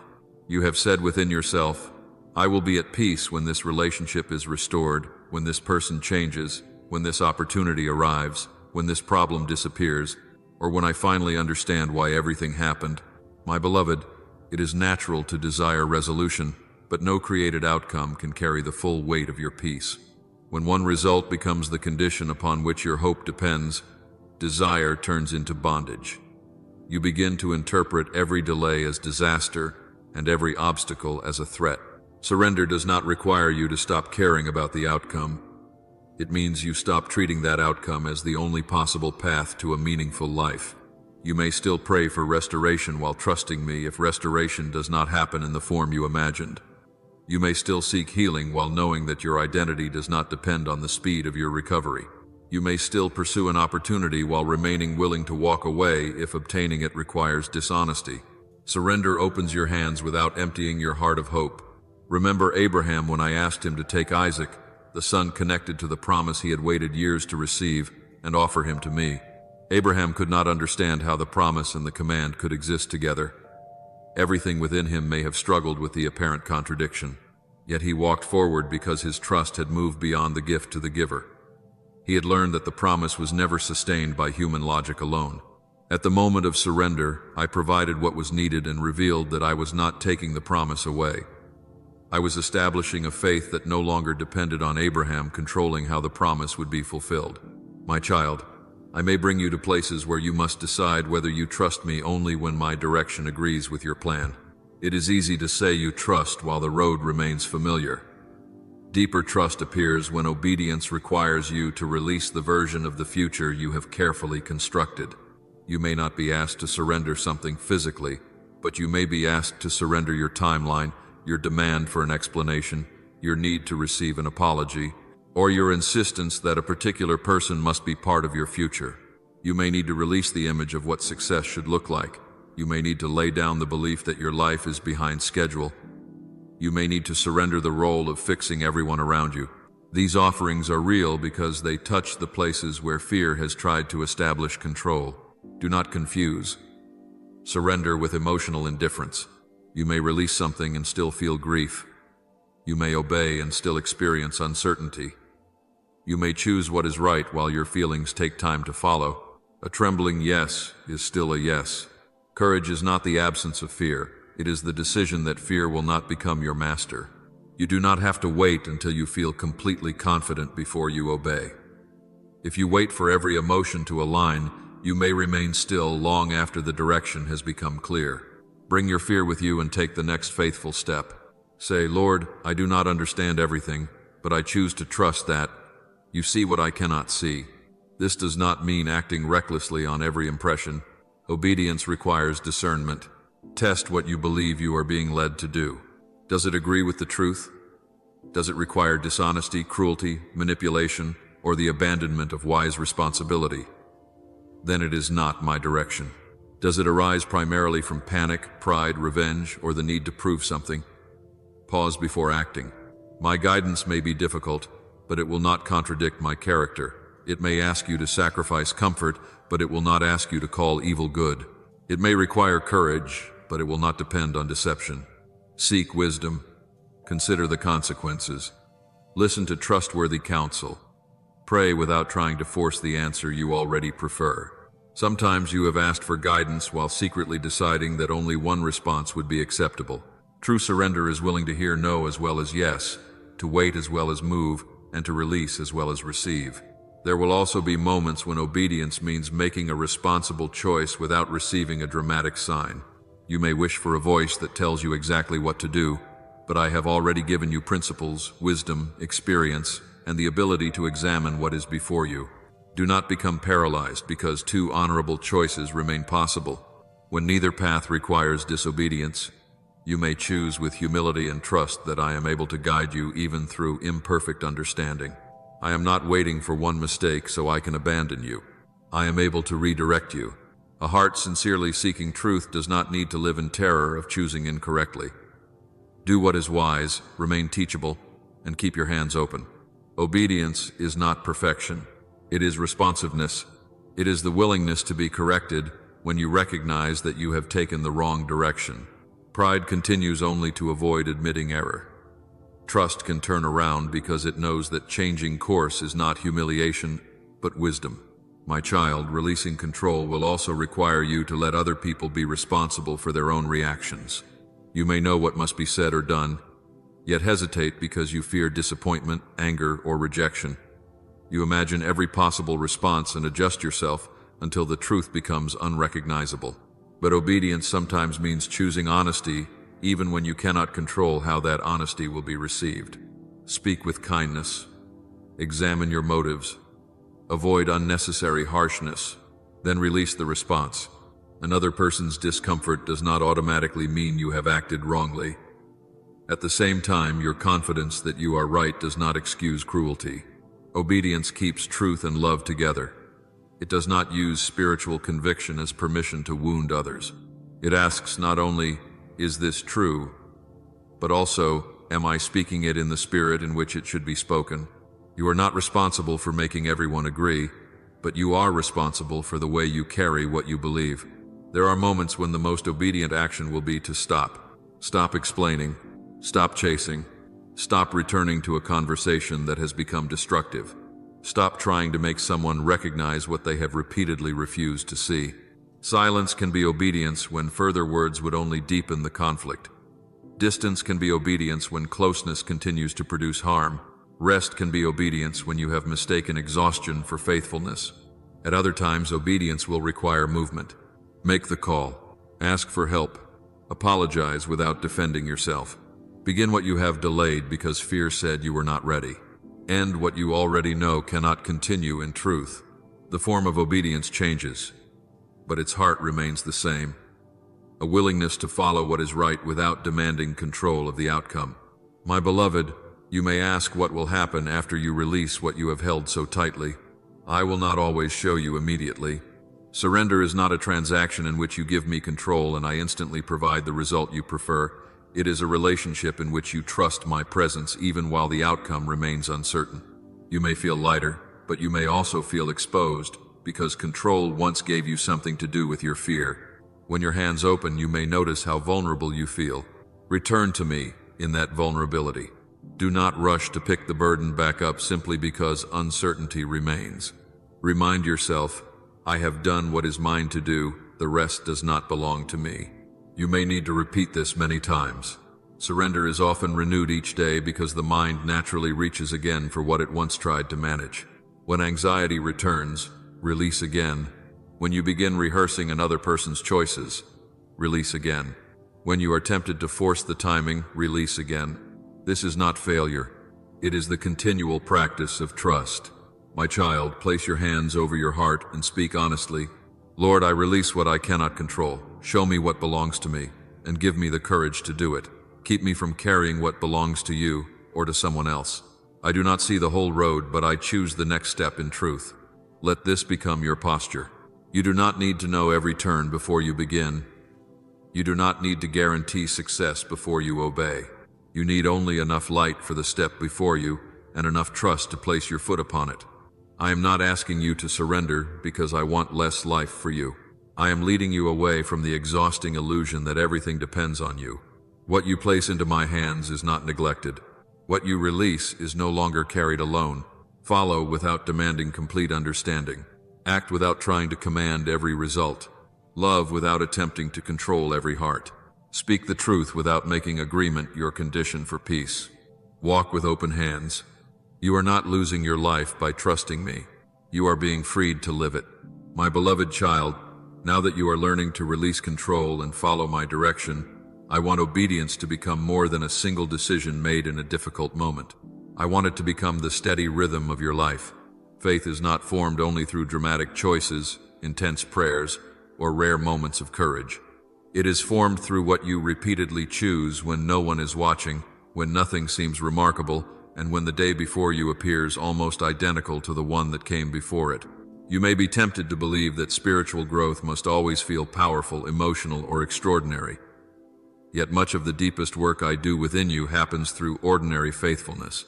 It happens when you wake up and choose patience again, when you speak gently, even though irritation rises quickly, when you tell the truth, even though a lie would make things easier, and when you continue doing what is right without immediate recognition or reward. These choices may feel small, but they are shaping the person you are becoming. A mature life is not built in one great moment.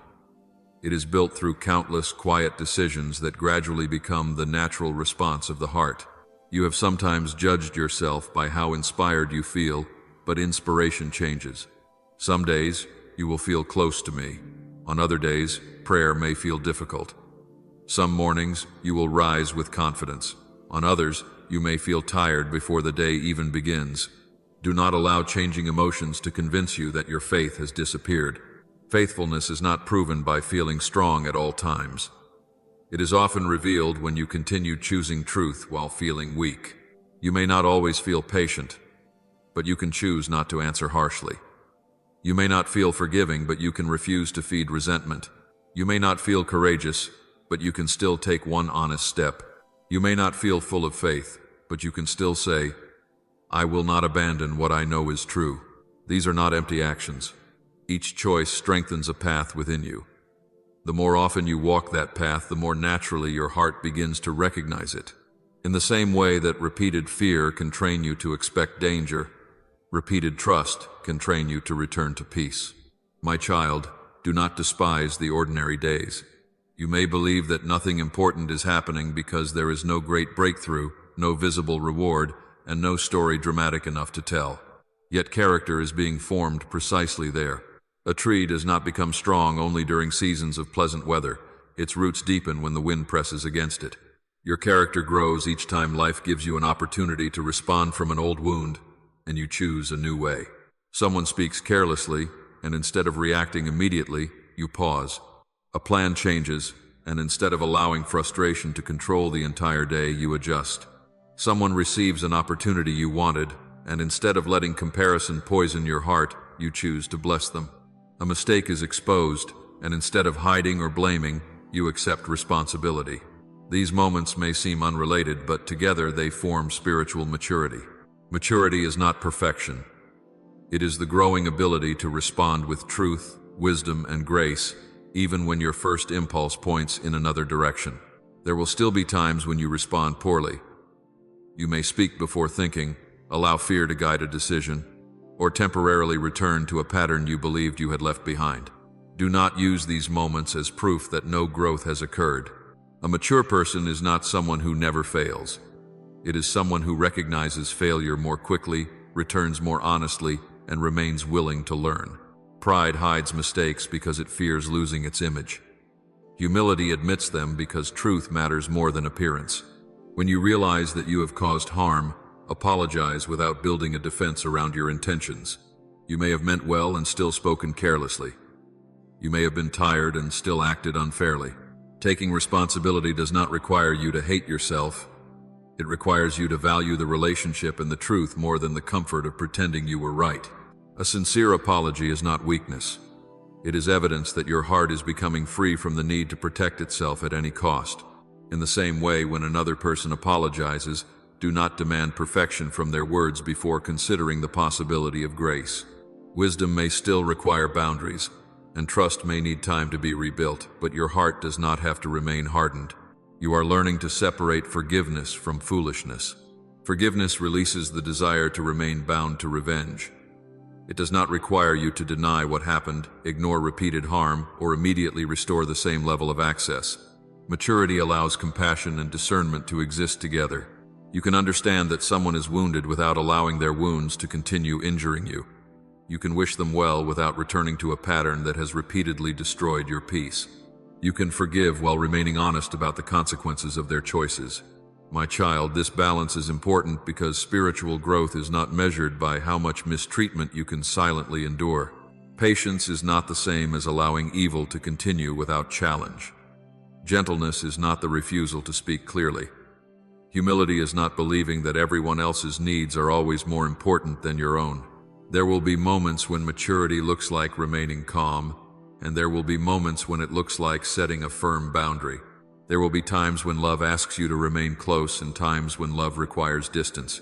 The question is not whether your actions appear kind to everyone.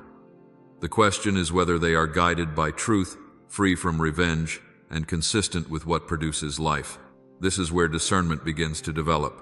Discernment is not suspicion, nor is it the need to analyze every person until you feel safe. It is the quiet ability to recognize what spirit is shaping a situation and what response is appropriate. You once believed wisdom meant having an immediate answer, but wisdom often begins with the willingness to pause. When pressure demands that you decide quickly, ask whether the urgency is real or whether fear is trying to remove your ability to think clearly. When someone flatters you, notice whether their words bring peace or awaken the desire to prove yourself. When an opportunity appears, consider not only what it offers, but also what it requires. Ask whether it will strengthen your integrity or slowly weaken it. Ask whether you are drawn by purpose or by the need to be seen. Ask whether the path allows you to remain honest, healthy, and connected to what matters. Not every open door is meant to be entered. Some doors open easily because they lead toward distraction, pride, or compromise. Not every closed door is an enemy.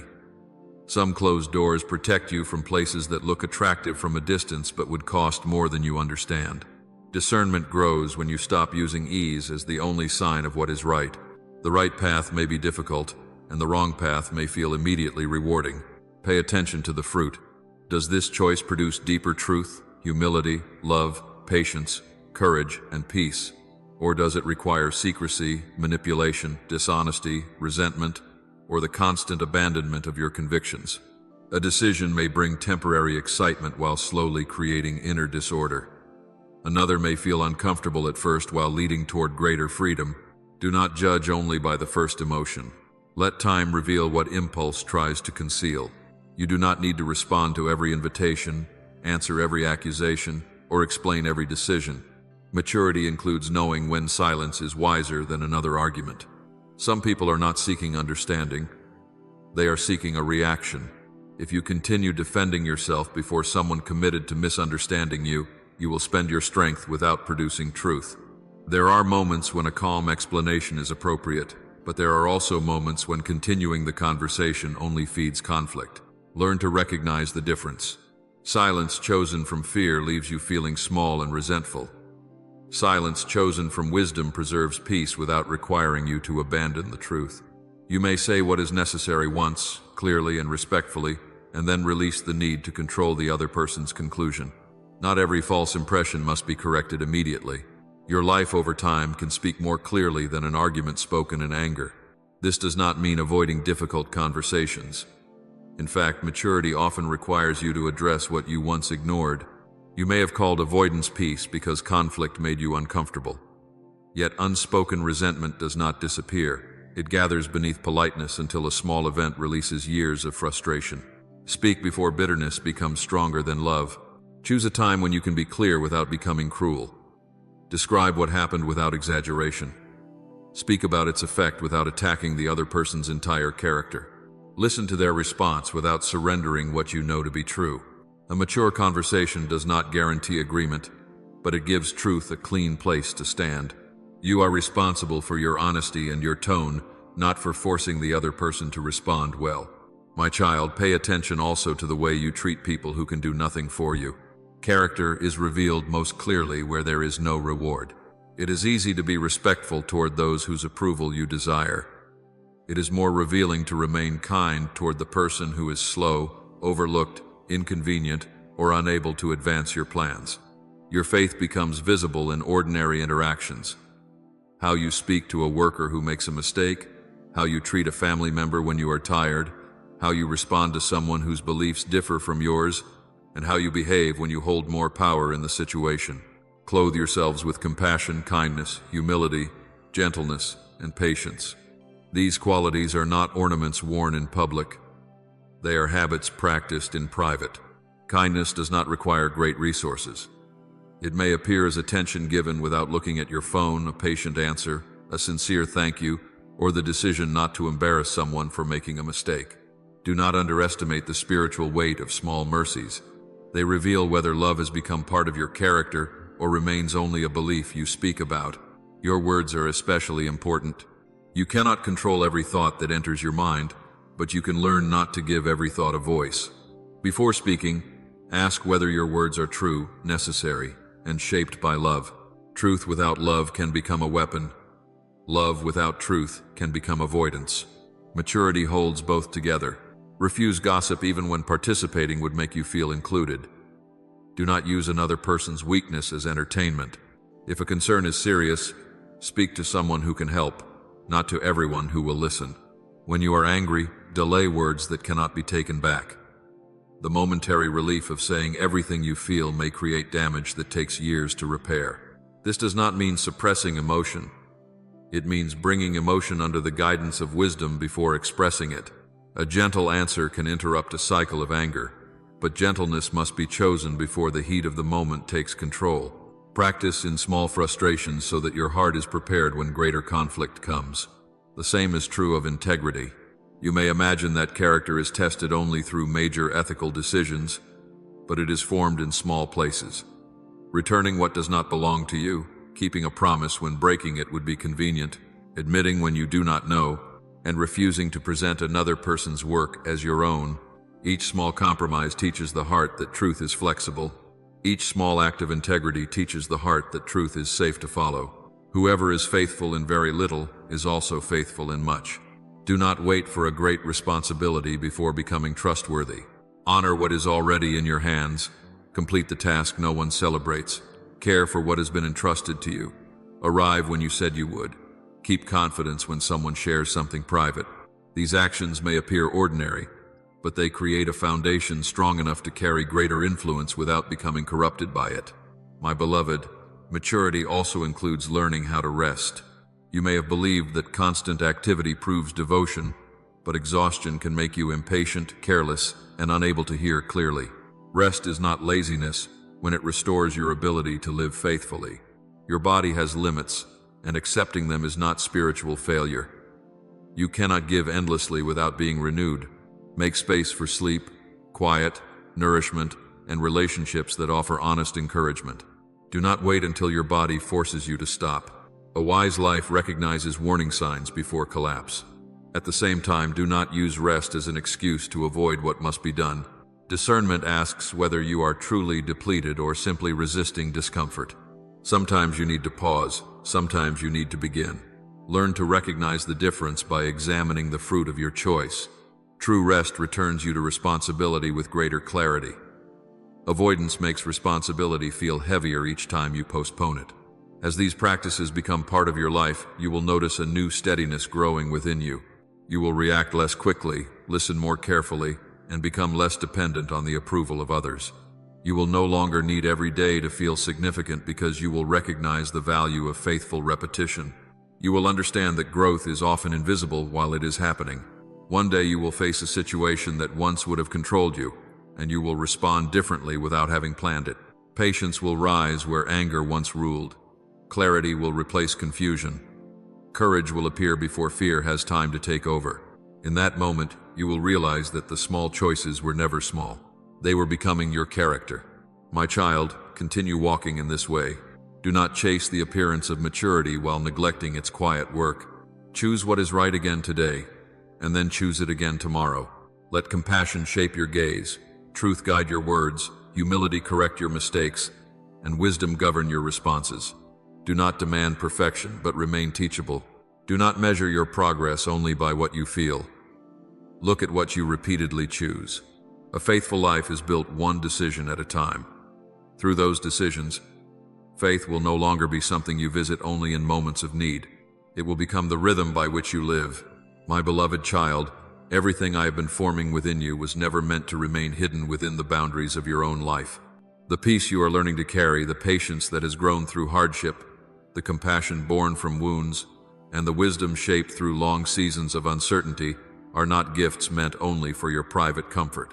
They are becoming light for those who will cross your path. You may not think of yourself as someone with influence. You may believe influence belongs to people with large audiences, public platforms, important titles, or extraordinary stories. But I do not measure influence by visibility. I measure it by the life that flows through one person into another.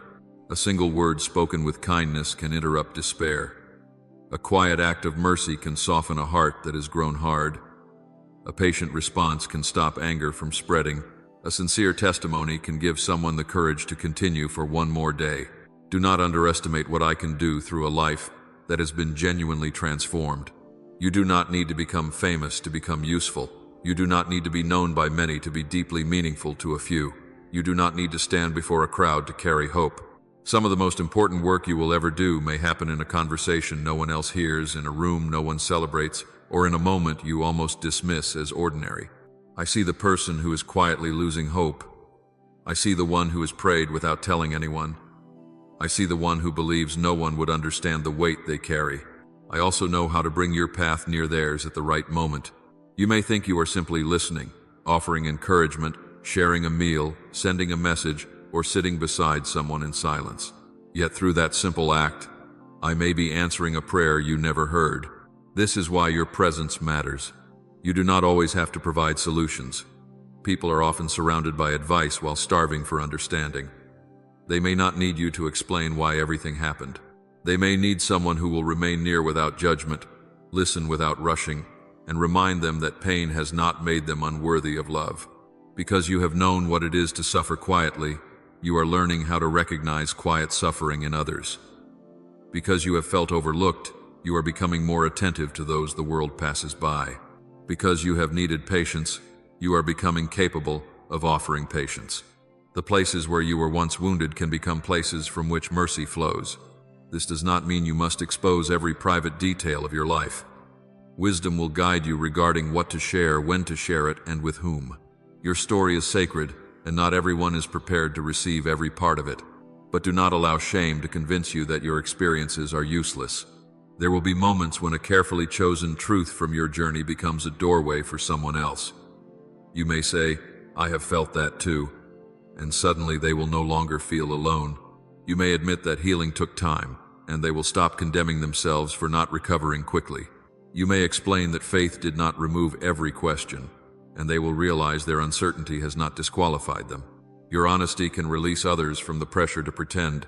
A perfect image may impress people, but an honest life gives them permission to hope. You do not need to tell your story as though you were the hero who saved yourself. Speak with humility. Speak of the nights when you had little strength, the moments when you were supported by grace, the people who helped you, and the truth that carried you when your emotions could not. Testimony is not the celebration of personal greatness. It is the recognition that you were not abandoned. When you speak this way, your story becomes an invitation rather than a performance. It points beyond you toward the one who sustained you. Remember the Samaritan woman who met Jesus at the well. She did not return to her town with a polished message or complete understanding.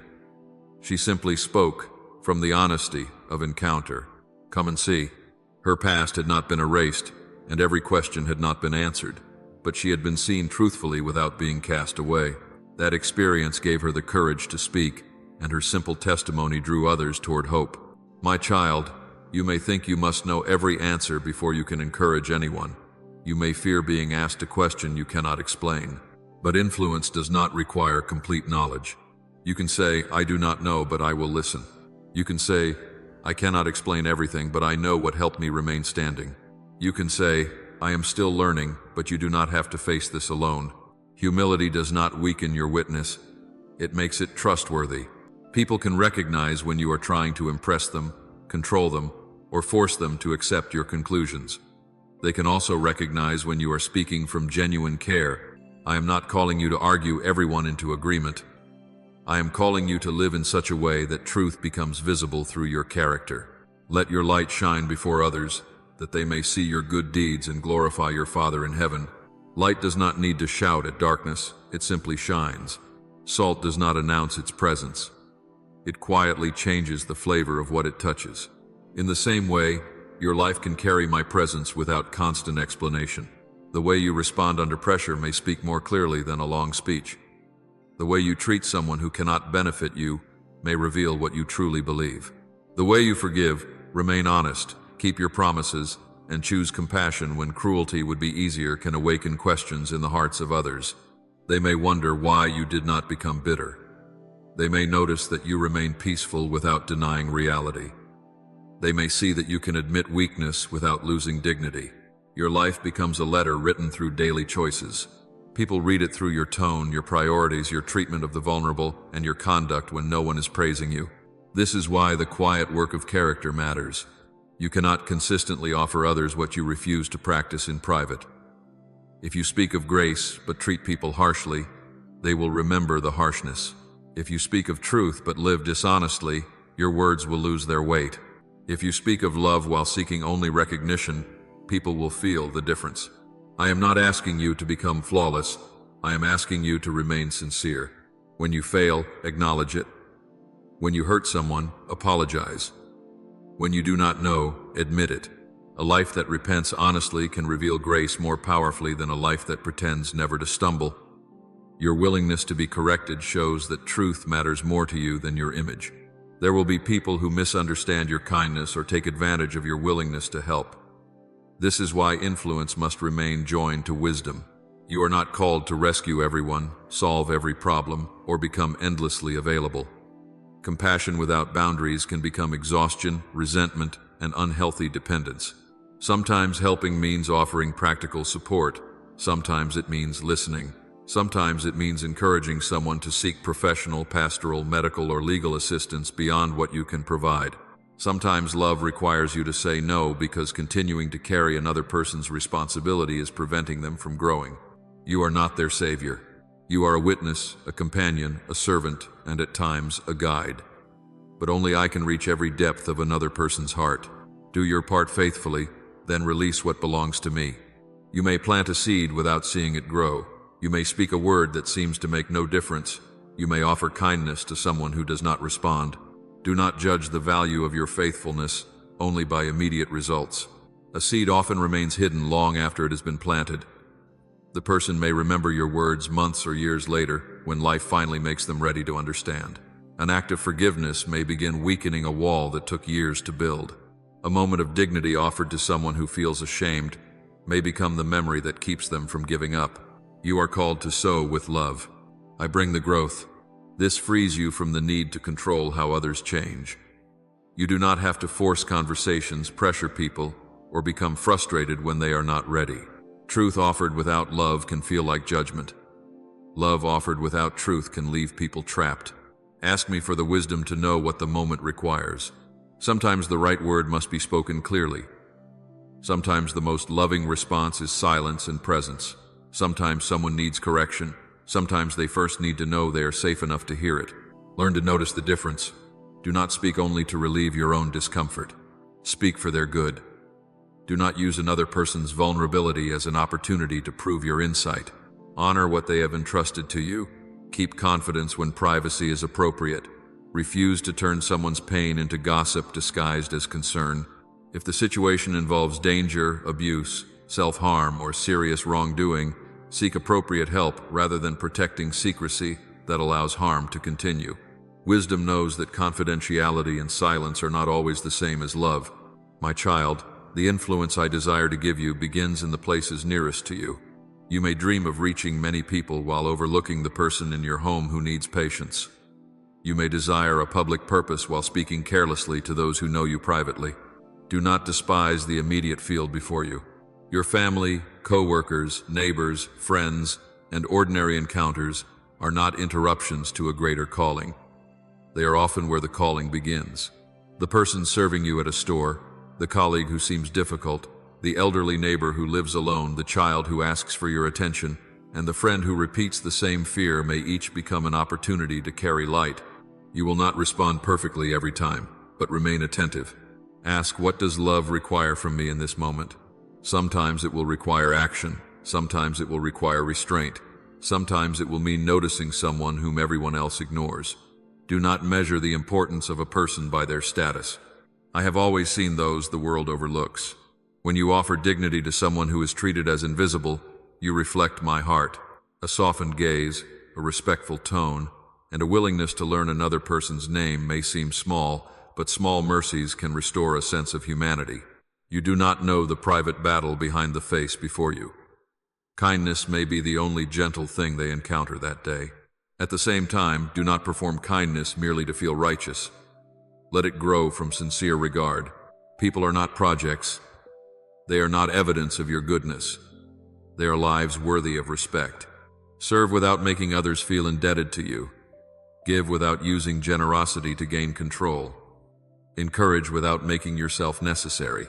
The purest influence points people towards strength, truth, community, and dependence on me rather than dependence on you. Your task is not to make everyone remember your name. It is to leave them more aware that hope is possible. There may also come a time when you are asked to share what you have learned more publicly. Do not chase that moment, but do not shrink from it when it arrives. You may feel unqualified because you remember your weaknesses more clearly than others do. Yet the awareness of weakness can protect you from pride. Speak from what has been lived, not merely from what sounds impressive. Prepare carefully, honor the truth, avoid exaggeration. Do not make promises I have not made. Do not tell suffering people that faith guarantees immediate relief, or that every hardship results from personal failure. Offer hope without denying complexity. Remind them of my presence without pretending to understand every mystery. Your credibility will not come from sounding certain about everything. It will come from integrity, compassion, and faithfulness to what is true. My beloved child, your life will influence others most deeply when you stop trying to appear influential. Devotion carries a weight that ambition cannot imitate. Remember the woman who poured costly perfume upon Jesus. Others judged her action as waste. But her offering was remembered because it came from wholehearted love. She did not act for recognition. She acted from devotion, and her quiet surrender became a story carried through generations. In the same way, what you do from genuine love may travel farther than you will ever know. A child may remember the patience you showed and offer it to someone else years later. A friend may repeat the encouragement you once gave. Someone you forgave may begin to believe that change is possible. The good you release can continue beyond your sight. You may never see the full harvest, but unseen fruit is still fruit. Continue to live faithfully without demanding proof of impact. Let your home become more peaceful because you are learning peace. Let conversations become more honest because you are choosing truth. Let wounded people feel less ashamed because you carry compassion. Let those around you see that strength can be gentle, boundaries can be loving, and faith can remain steady without pretending that life is easy. This is how your story becomes light, not because every chapter is beautiful, but because darkness did not have the final word. Not because you avoided pain, but because pain did not destroy your capacity to love. Not because you possess every answer, but because you learned how to remain present within the questions. The people who encounter you do not need a flawless example. They need evidence that transformation is possible. Allow them to see hope through the way you live. Carry it quietly, sincerely, and courageously. What I have placed within you is meant to flow outward, one conversation, one choice, one act of mercy, and one faithful encounter at a time.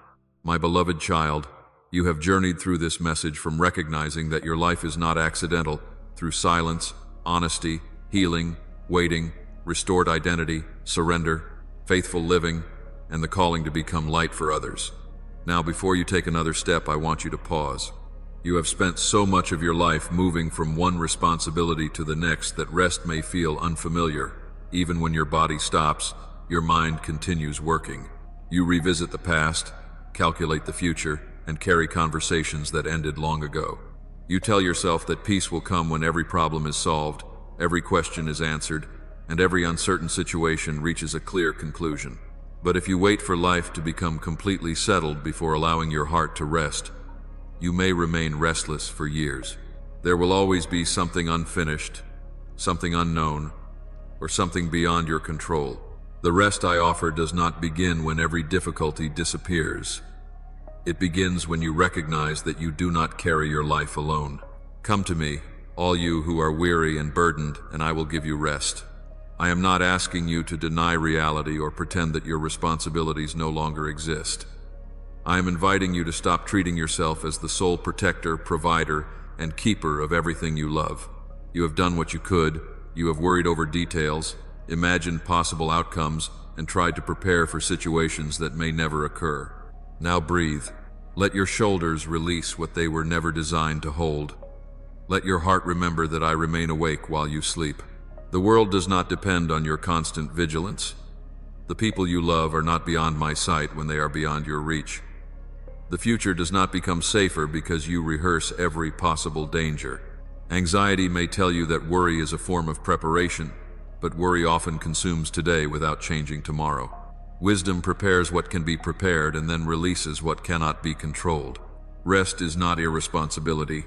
It is the decision to trust that my care continues after your effort ends. My child, you may still have unanswered questions when this moment is over.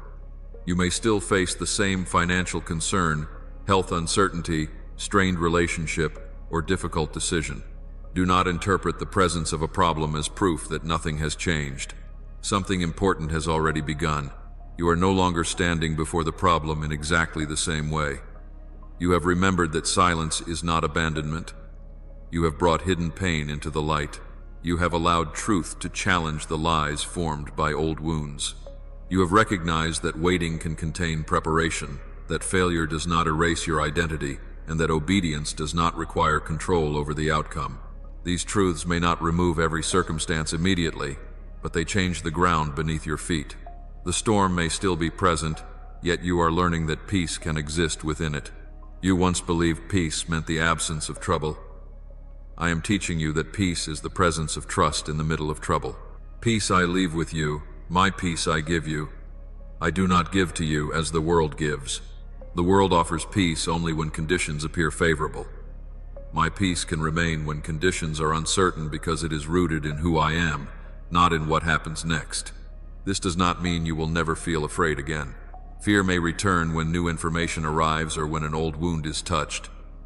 But fear no longer has to become your ruler. You can notice it, name it, and bring it to me without allowing it to decide your direction. You can say, I am afraid, but I am not alone.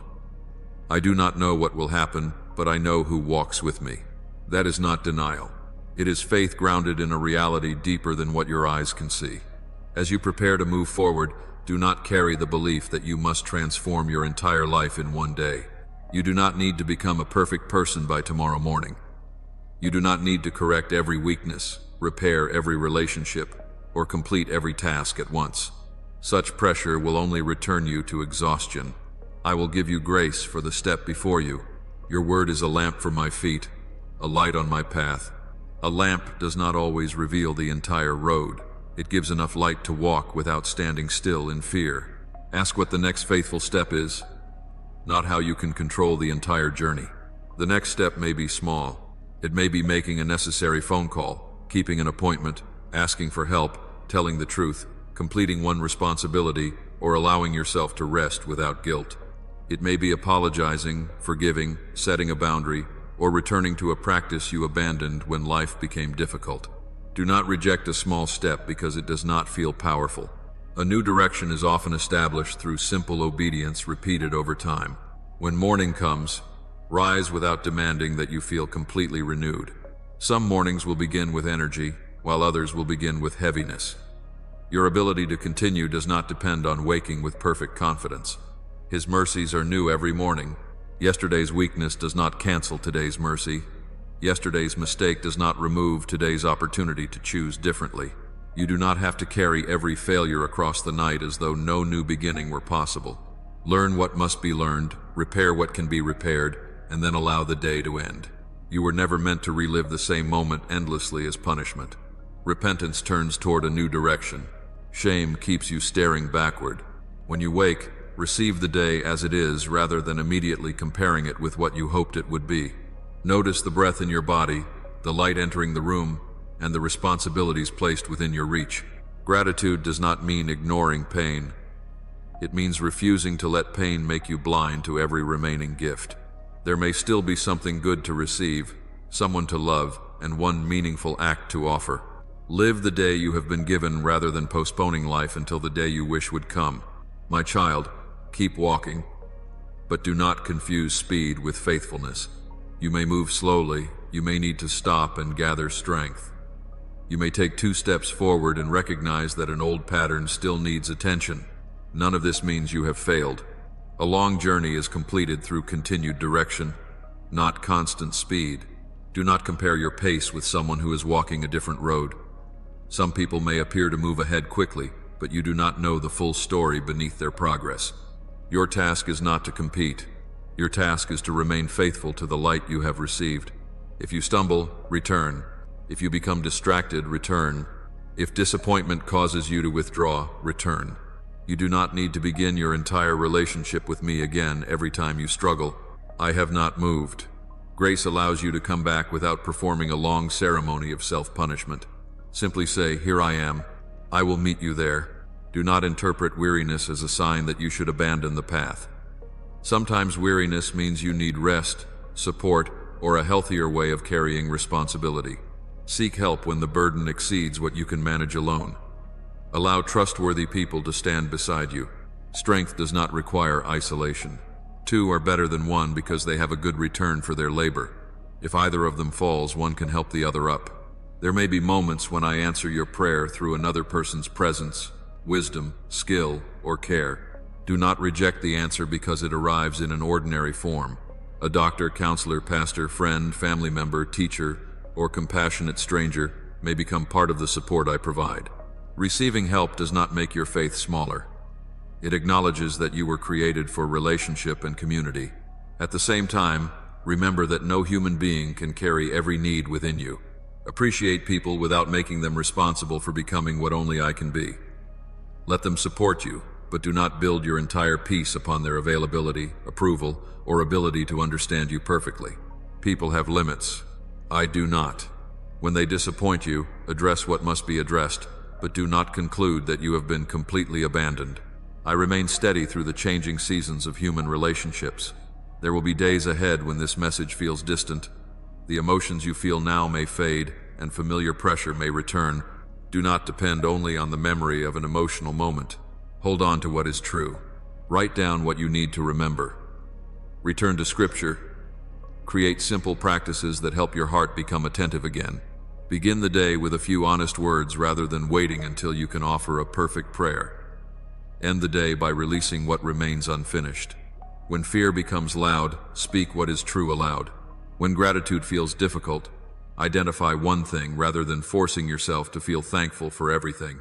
Faith becomes durable when it is practiced in ordinary moments, not only when inspiration is strong. You will also need patience with the person you are becoming. Growth may reveal weaknesses you had not previously noticed. Do not assume that increased awareness means you are becoming worse. Light often reveals what darkness allowed you to ignore. When you recognize impatience, pride, resentment, or fear within yourself, do not panic. Bring it into the truth. Awareness gives you an opportunity to choose differently. I am not exposing these things to humiliate you. I am inviting you into greater freedom. The person who believes they have nothing left to learn becomes difficult to guide. Remain teachable. Let correction refine you without allowing condemnation to destroy you. You can be both loved and in need of change. These truths do not contradict each other. My love is not approval of every choice you make. It is the secure place from which honest transformation becomes possible. My beloved child, remember the road you have already survived. There were nights you thought would never end, yet morning came. There were losses you believed would destroy you, yet you are still here. There were questions that once consumed every thought, yet some have gradually lost their power. You did not arrive at this moment through your strength alone. Grace carried you in ways you did not always recognize. I was present in the friend who called, the strength that appeared when you believed you had none, the unexpected delay that protected you, the truth that returned to your mind, and the breath that kept you moving through another difficult hour. When you look back, do not focus only on what went wrong. Notice how you were sustained. Memory can become a source of fear when it recalls only danger, but it can become a source of courage when it remembers faithfulness. Let your past testify that pain did not have the final word. This does not guarantee that the future will be easy. I have never promised a life without trouble. I have promised my presence within it. Surely I am with you always to the very end of the age. When the road turns unexpectedly, I will still be there. When you celebrate, I will be there. When you grieve, I will be there. When you understand, and when you do not, I will remain. My presence does not depend on your emotions, your performance, or your ability to sense me clearly. You may feel alone and still be accompanied. You may feel weak and still be held. You may feel lost and still remain within reach of my guidance. Let this become your deepest assurance. You do not walk into any future from which I am absent. Now rise, my child, but rise gently. Do not rise as one who must prove strength to the world. Rise as one who has been allowed to rest. Rise knowing that you do not need every answer before movement can begin. Rise with open hands, ready to receive what comes and release what cannot remain. Carry compassion into the next conversation. Carry truth into the next decision. Carry patience into the next delay. Carry courage into the next uncertain step. When the day becomes heavy, return to the simple knowledge that you are not alone. When success arrives, remain humble. When disappointment comes, remain open. When someone needs hope, offer what you have learned without pretending you know everything. Let your life continue becoming a quiet witness that grace is real. The silence was not abandonment. The delay was not empty. The wound was not the end of your story. Your failure did not erase your name. The valley did not remove my presence. The waiting deepened your roots. Surrender loosened the burden of control. Daily faithfulness shaped your character. And the light formed within you will not be wasted. Rest tonight without demanding that tomorrow explain itself in advance. I am already there. When morning comes, receive the mercy prepared for that day. Take the next step, and then the next. You do not need to run. You need only to keep walking with me. I have not forgotten you. I have not abandoned what I began within you. He who began a good work in you will carry it on to completion. Your story is still unfolding. Your life still carries purpose. No part of the journey placed into my hands will be without meaning. Rest, rise, and keep walking. I am with you. Amen.